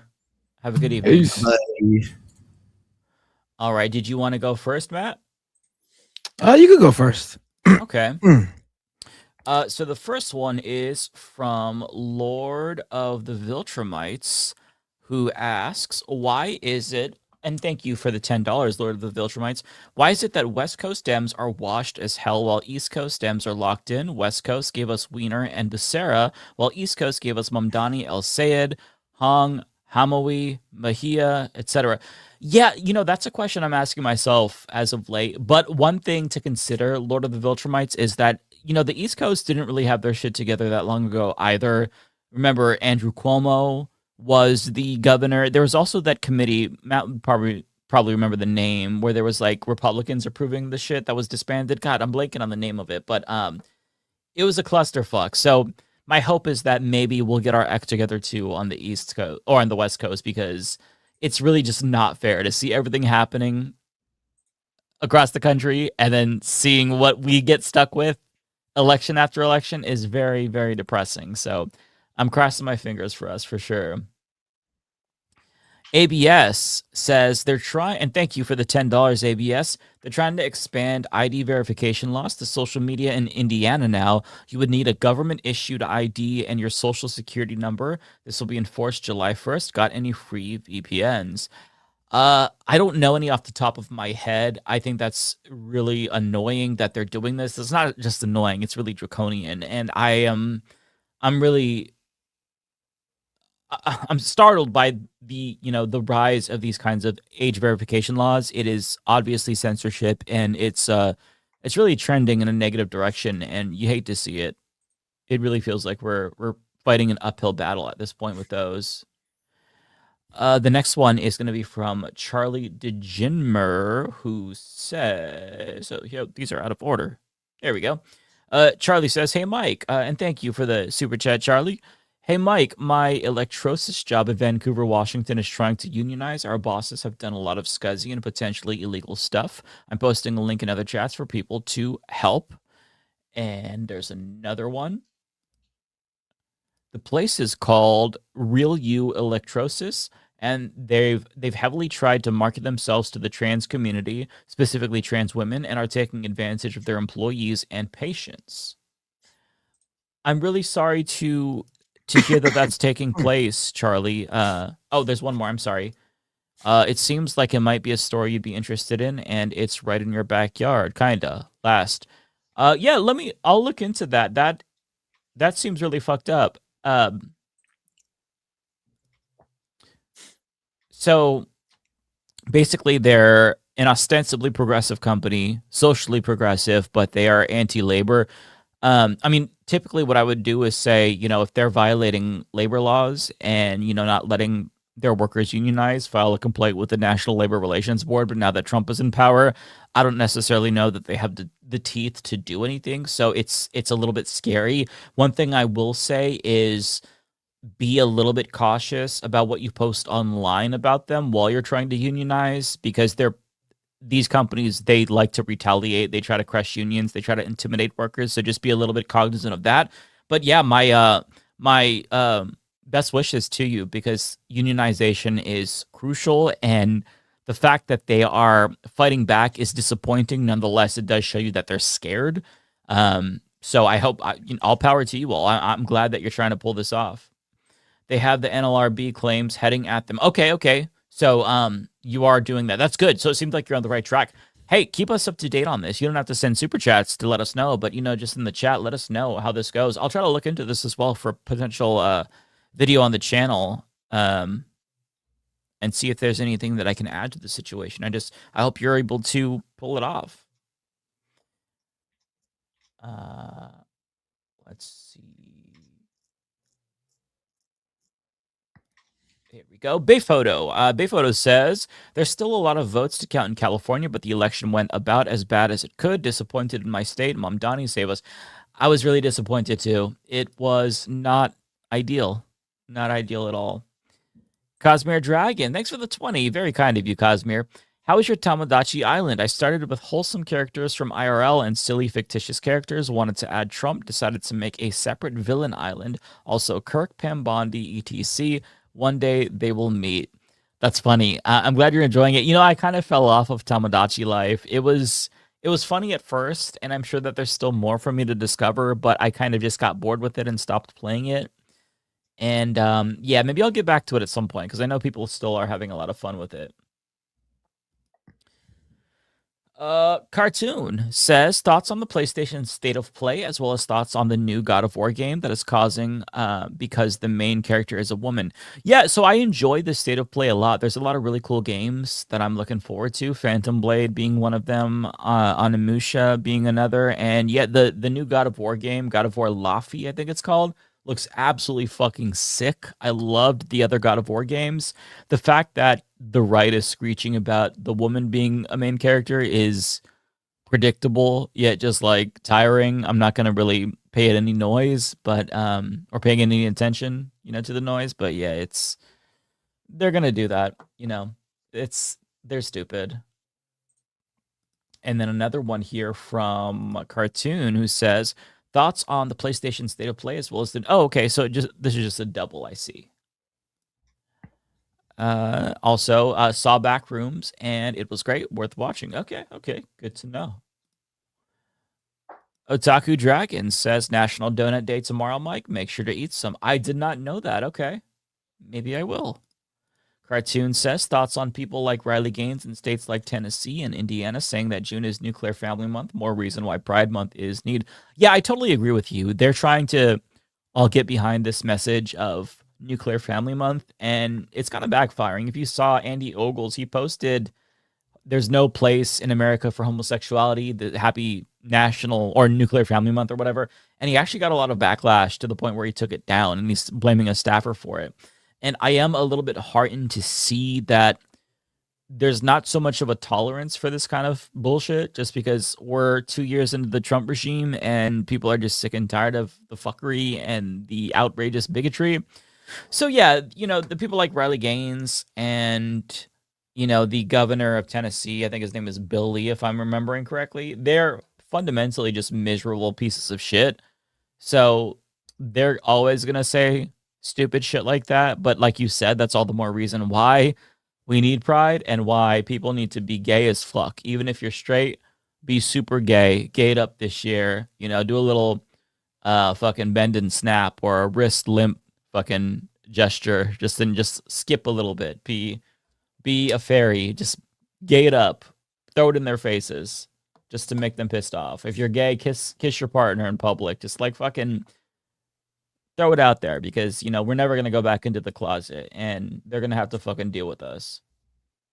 Yeah, be gay, commit crimes. Exactly. Skipping is my preferred, right? I'm gonna skip. I'm going to act as gay as I possibly can all month because it's my goddamn right. Nintendo Gaming Channel. Question: what is everyone's favorite LGBT DEI game, movie, TV show? For me, it's Life is Strange series, Last of Us series, Mass Effect series, Purge series. Let me think. My favorite LGBT DEI movie game show, I would say Last of Us. I don't know that it necessarily qualifies. I mean, there's a lot of queer characters. I'd say Last of Us for sure is definitely one of them. I haven't seen enough of The Purge. I'm trying to think if there's... Oh, you know what? Yeah, I do have one. My favorite would be One Piece. I think One Piece has so many gay and trans characters that you could basically consider it queer art. There's a whole island in the series with just like drag queens. It's run by a queen, and it's very, very gay. So I'd say One Piece would probably be my favorite. I'm a huge One Piece nerd. Pendulous Dragon, Lego of my Lego. Yes, that's the crux of the Reckless Ben story. Jeremy Elwood, having a hard time putting this Lego story together. Yeah, I'm sorry. It was hard to explain it. There's so many components to it. It is really, really hard to give somebody an accurate perception of what they're getting into. But that's why I would say just watch the whole documentary that Reckless Ben put out. And if you like that, or watch some of it, and I feel like it'll draw you in. I was not expecting to finish it, but I watched it because I was bored. And like 10 minutes in, I'm like, oh, fuck, I'm hooked. And now I'm like really drawn to the story and I want to see what happens. And I hope that the people who are committing crimes are held accountable. It's just, there's a lot. Yeah, somebody referenced the Legal Eagle video in the chat. I did see that drop before we went live. I'll try to take a look at that because I've been watching more legal analyses about these and they're really, really interesting. Like one guy who is a copyright attorney was talking about Reckless Ben's tactics and how, some of what he did obviously wasn't legally permissible. It wouldn't the document that he got the manager to sign under false pretenses, that's not going to hold up in the court of law. But, the way he did these things, they are innovative from a legal standpoint and, it drew attention to the matter. So, I wish I could give him a shout out, but I don't remember what his name was. But really interesting content. If you search for like Reckless Ben legal analysis, you'll probably find the video. Fly Chomper Fly says multiple. Oh, hang on. Let me make sure. I just want to make sure I'm deleting these. Okay. Multiple attorneys told them suing for the Legos would cost more than $200K value of the Legos. Lego plus civil only allows $10K, so that's why they did antics. Yeah, that's true. That's correct. And then also Fly Chomper Fly says to David, last I knew, prog rocker still shadow banned. I'm not sure what that is in reference to. But my thoughts and best wishes to the person who is shadow banned. Almond Joy. Sorry, these are out of order, so I'm just trying to make sure I am... there we go, pulling them up. While on the topic of YouTube, and thank you, Almond Joy, and content, would love everybody's thoughts on the FD-BP debate and FD's most recent video. Love you guys and Ole. FD-BP debate. I don't know if I saw that. I did watch FD's recent video, and I agree with his overall point, I think. It's been a couple of days though, so but yeah, I basically every single FD signifier video I've seen, I've really enjoyed. I know that him and Cabernacle are in like a beef right now. I won't like comment to that because I like both of them. But his overarching point about white leftists, I think, was very, very important for namely white leftists to hear. I agreed with his overall point about how we can be a little bit obtuse and dense and insular and, center ourselves. And I think that that's true. Gwick says, does Ole have an update on her immigration status? I don't know. I'm not sure if she would want to talk about that in this climate. She probably will reveal more later, but yeah, I won't comment on it because I'm not really sure. Omega Shenron says, in my case, when my beard grows, people can see the slight shades of Mr. Fantastic I have going on. Then I remember how much I like cargo pants now. Yeah, man. Yeah. You are a millennial at heart, in your soul, even if you're not one. Dirty Pirate says, happy Pride from Florida to y'all. Hey, happy Pride to you too. When seeking clarification this month, don't say, let me get this straight. Try saying, just so we're queer. Oh, I love that. Yeah. Yeah. Little ways that you can sprinkle in homosexuality or gayness. I think you should do that. You've got, we really have to amp up the homosexuality and be more insufferable because, it's 2026. Fascists have taken over, so we've got to be more gay. I need to do my part as well. I need to fucking, I don't know, paint my face or some shit. I'm like the most boring gay guy on the planet, so it's hard for me to like. But you know, we gotta annoy the fuck out of them. Lepa says, did you hear the latest Plattner hit piece fell flat? I was watching a little bit of it earlier, and my understanding is that the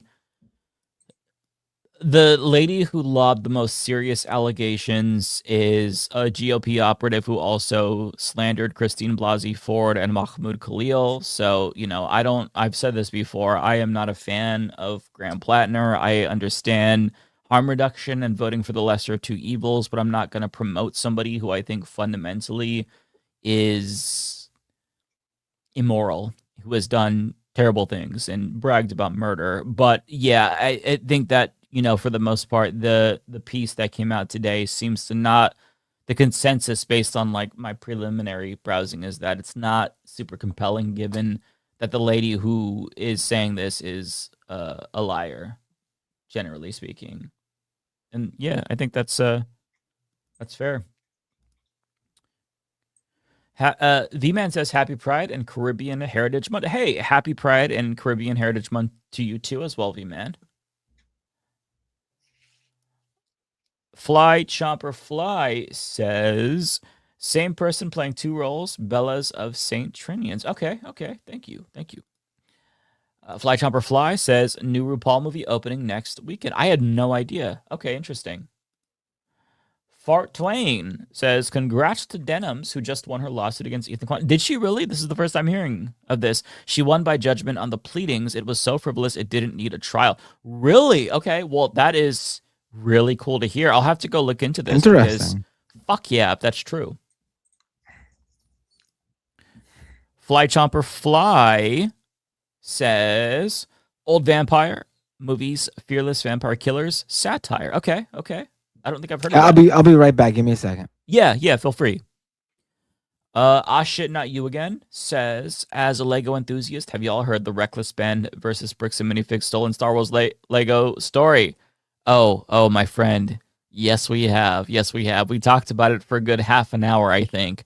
Crazy and involves corrupt cops and politicians. Yeah, I think that's probably why it really is resonating with me, because there really is a political and a capitalist element to it as well, and, you know, a religious cult element to it as well. So it's not just about Lego. As much as a fan of Lego I am, it also is political. So yeah, I'm fascinated by it.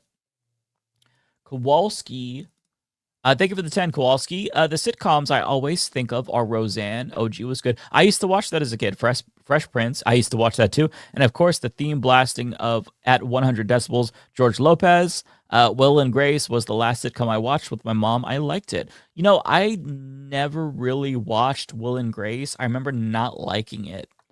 I think I was just too young, and I think my family was too homophobic to allow it. So I never saw that.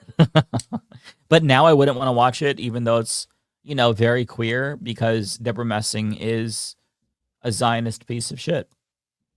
That's all I have, Matt. So I will go ahead. Well, perfect timing. I came back. Yeah. Just in time. All right, let's see. What do I got here? I got C. DeGenimer with a $10 super chat. Oh, you don't see that one? Oh yeah, sorry, they're out of order, so I'm gonna have to kind of pull them up. You might have read that one actually. Oh, okay. Oh, maybe I did. All right, but that one was for me, no big deal. But if it was related to Washington State, which is closer to you though. Right. Okay. If you're near Vancouver, Washington, Real U Electrolysis is currently trying to organize a union. Please send your support. I'll be linking a page of their information. Oh, okay, yeah, I did read that one. Yeah. Yep. And Starks 007 with a super chat. We need a feel good movement. We have to watch the roast of Dave Rubin together. LOL. We should watch the whole thing. If I think Jubilee is there a mad roast about of that? Dave Rubin? No, I mean I think aren't they talking about the Jubilee thing?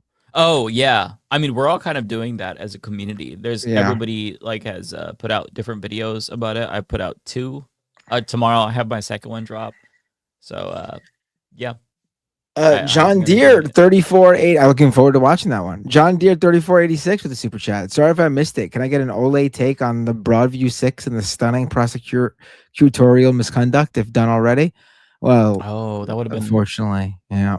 Yeah, Didn't that's see this till referencing now. the case with Kat Abu Ghazaleh, which was dropped, which is awesome. Narrator 6896, member for 34 months, super chat. Soccer chant. Ole, ole, ole, ole. I see what you did there. Looney Tunes 9000 with a super chat. Chats, sorry to say it, but if Lance still loses the impersonation contest, it's TYT drama videos he watches. Amateur PWN with a super chat. It's not true what everyone says about you guys. You're pretty cool. Oh, what are people saying about us? Yeah. Tokyo Hans with 5 gifted memberships. Thank you so much, Tokyo Hans. Parker 402 with a super chat. Officially 1 week away from the World Cup.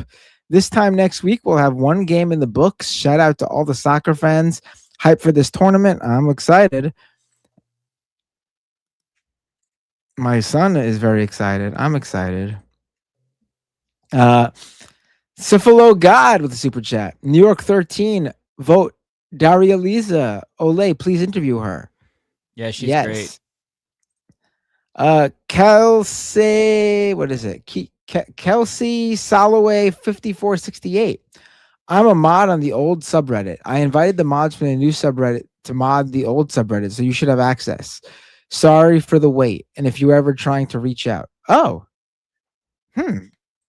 Yeah, we never I don't know what happened there. I just remember that the pyramid was in control of it, which was weird because she did send us the Discord. Like she did give us the Discord, and then we tried to get the Reddit, and like I think maybe because there were mods of hers who were running the Reddit and they didn't know. I don't know.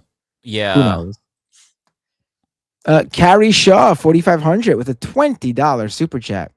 No studio audience, but the rise and fall of Reggie Dinkins is the best new comedy on TV. I'll have to check that out. Let me write that down. Rise and fall of Reggie Dinkins. I desperately need a new show, so I'm taking every recommendation. D Leopard XL with a super chat. A friend recommended the sitcom Soap.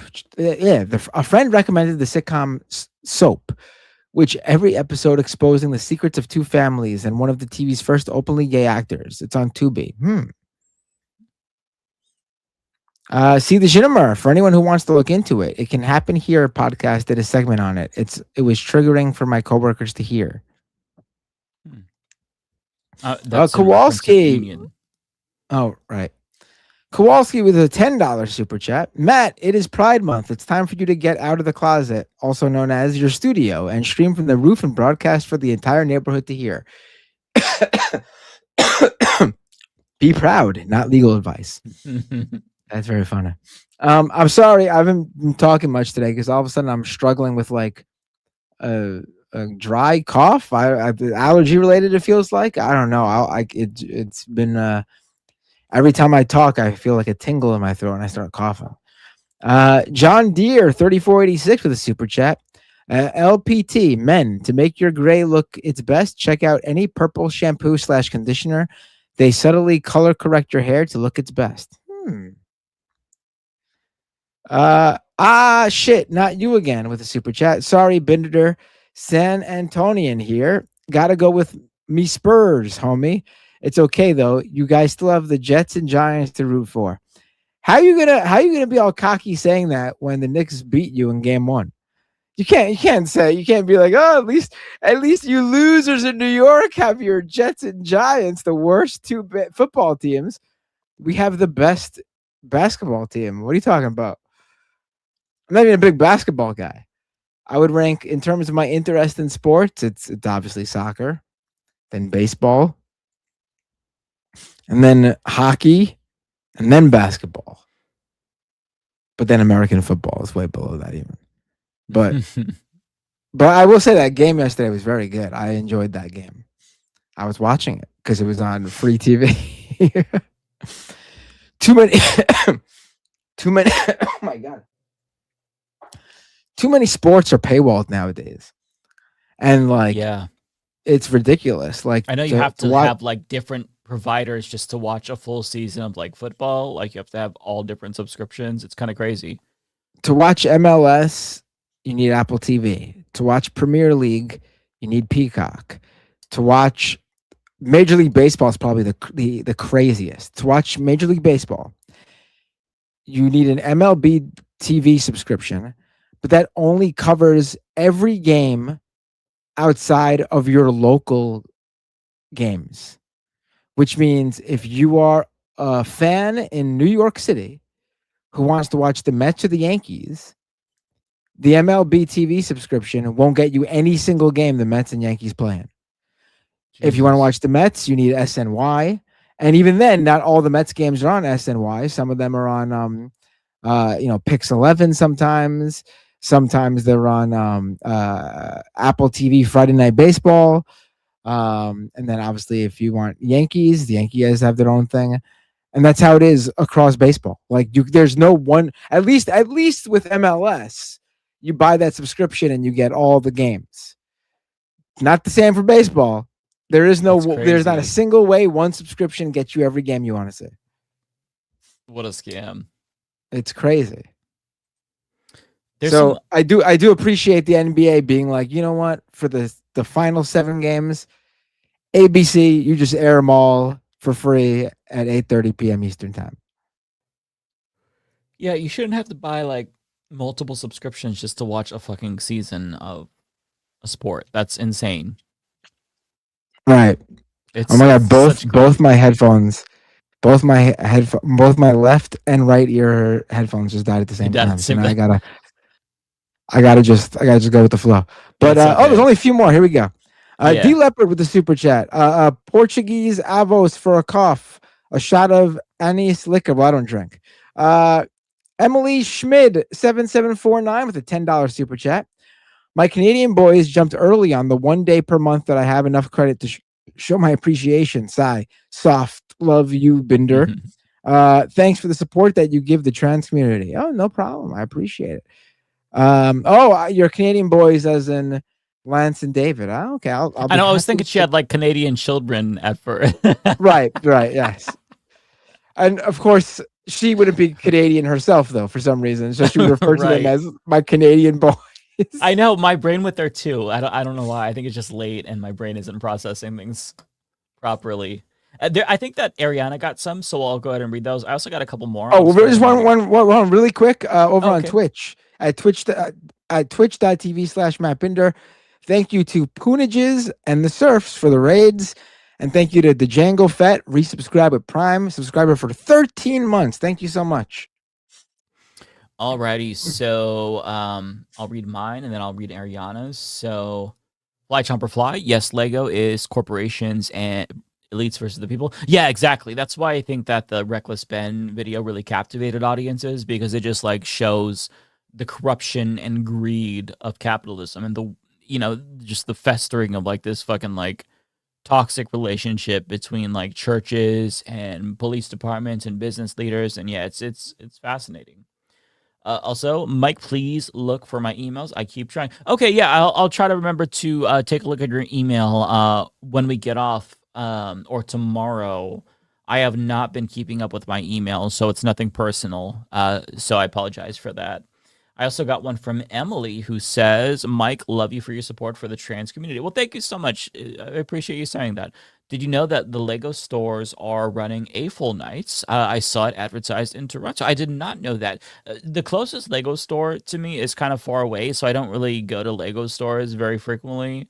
But for those who don't know, AFOL means adult fan of Lego. But that's cool that they're doing that because, if you are bored and you need a hobby, there's a big Lego community probably near you that you can get to know, and they're usually pretty cool people, usually pretty open politically as well. That's not like generalization, obviously, but like Lego is a very queer friendly company, and so like a lot of people are very queer friendly. Lots of queer people in the Lego YouTube community, and yeah, so that's look into that if you're looking for a hobby or something.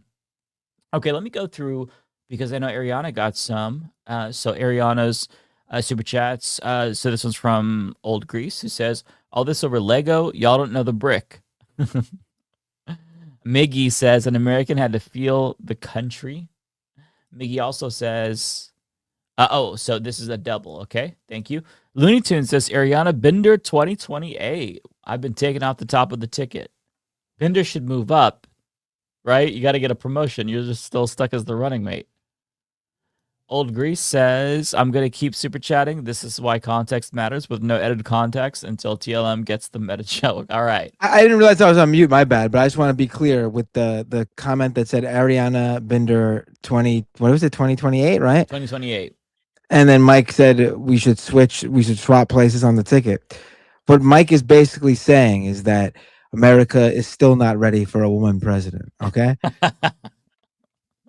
I need to be the Biden to Ariana's Kamala. That's what I'm just going by seniority, right? Because you were my running mate in our. I'm staying in the race. But that's all. We don't have any more. That's the show, folks. All right, who are we raiding? I was gonna say, do we want to raid? There's Galactic Stream Lord is on right now. If you wanted to raid them, who? Galactic Stream Lord. Galactic Stream Lord. Let's see. We raided them not too long ago, actually. What's their? Oh, I see. Okay, yeah, sure. Why not? Let's do that. Yeah. Oh, they're a VTuber though. You know how I feel about VTubers. We can. We don't have to raid them. We can raid. We could raid them. I'm just joking, but I'm not joking about how I feel there's about also VTubers. the Paradigm Shift is on as well. We haven't raided him in a while. There's also Maple Takes is on. Carolyn Kwan is on, but she has quite a bit of people in there. So us raiding in with like 20 people is, I don't know. Let's raid. It's up. We can raid Galactic. That's fine. I feel bad once you say it. I can't be like, nah. But we should have known there was an issue with Pyramid the second they were a VTuber. The second we found out they were a VTuber. Yeah. I don't get the VTube thing at all. And I think they are insanely sketchy. And I think it's no coincidence that there's this whole sort of far right racist VTuber community where these like VTubers espouse like not even just like right wing politics, but like straight up white supremacy. Yeah. And I think it's because they feel like they could obviously hide behind these characters. I mean, it's a digital clanhood, essentially. I think that's probably why it leaves a bad taste in our mouths, just because. I mean, I just think it's unnecessary. At least for this world. You want to be a straight up video game streamer and do VTube just to be in private life, fine. But I think if you're talking politics, you cannot have that anonymity if you're a streamer. You just can't. It's not possible. Yeah, no, I agree with you. Put your name. The trust factor is gone. You need to trust the person who's giving you political analysis, and you can't trust someone if you don't know who the fuck they are. Yeah. Whatever you're gonna say politically, say it with your whole chest and with your face and name on it. That's my take. All right. Let's I forgot to hit the raid button. My bad. All right, folks. We will see you all next Thursday. You all take care. Wait. Hold on. I'm hitting that raid button.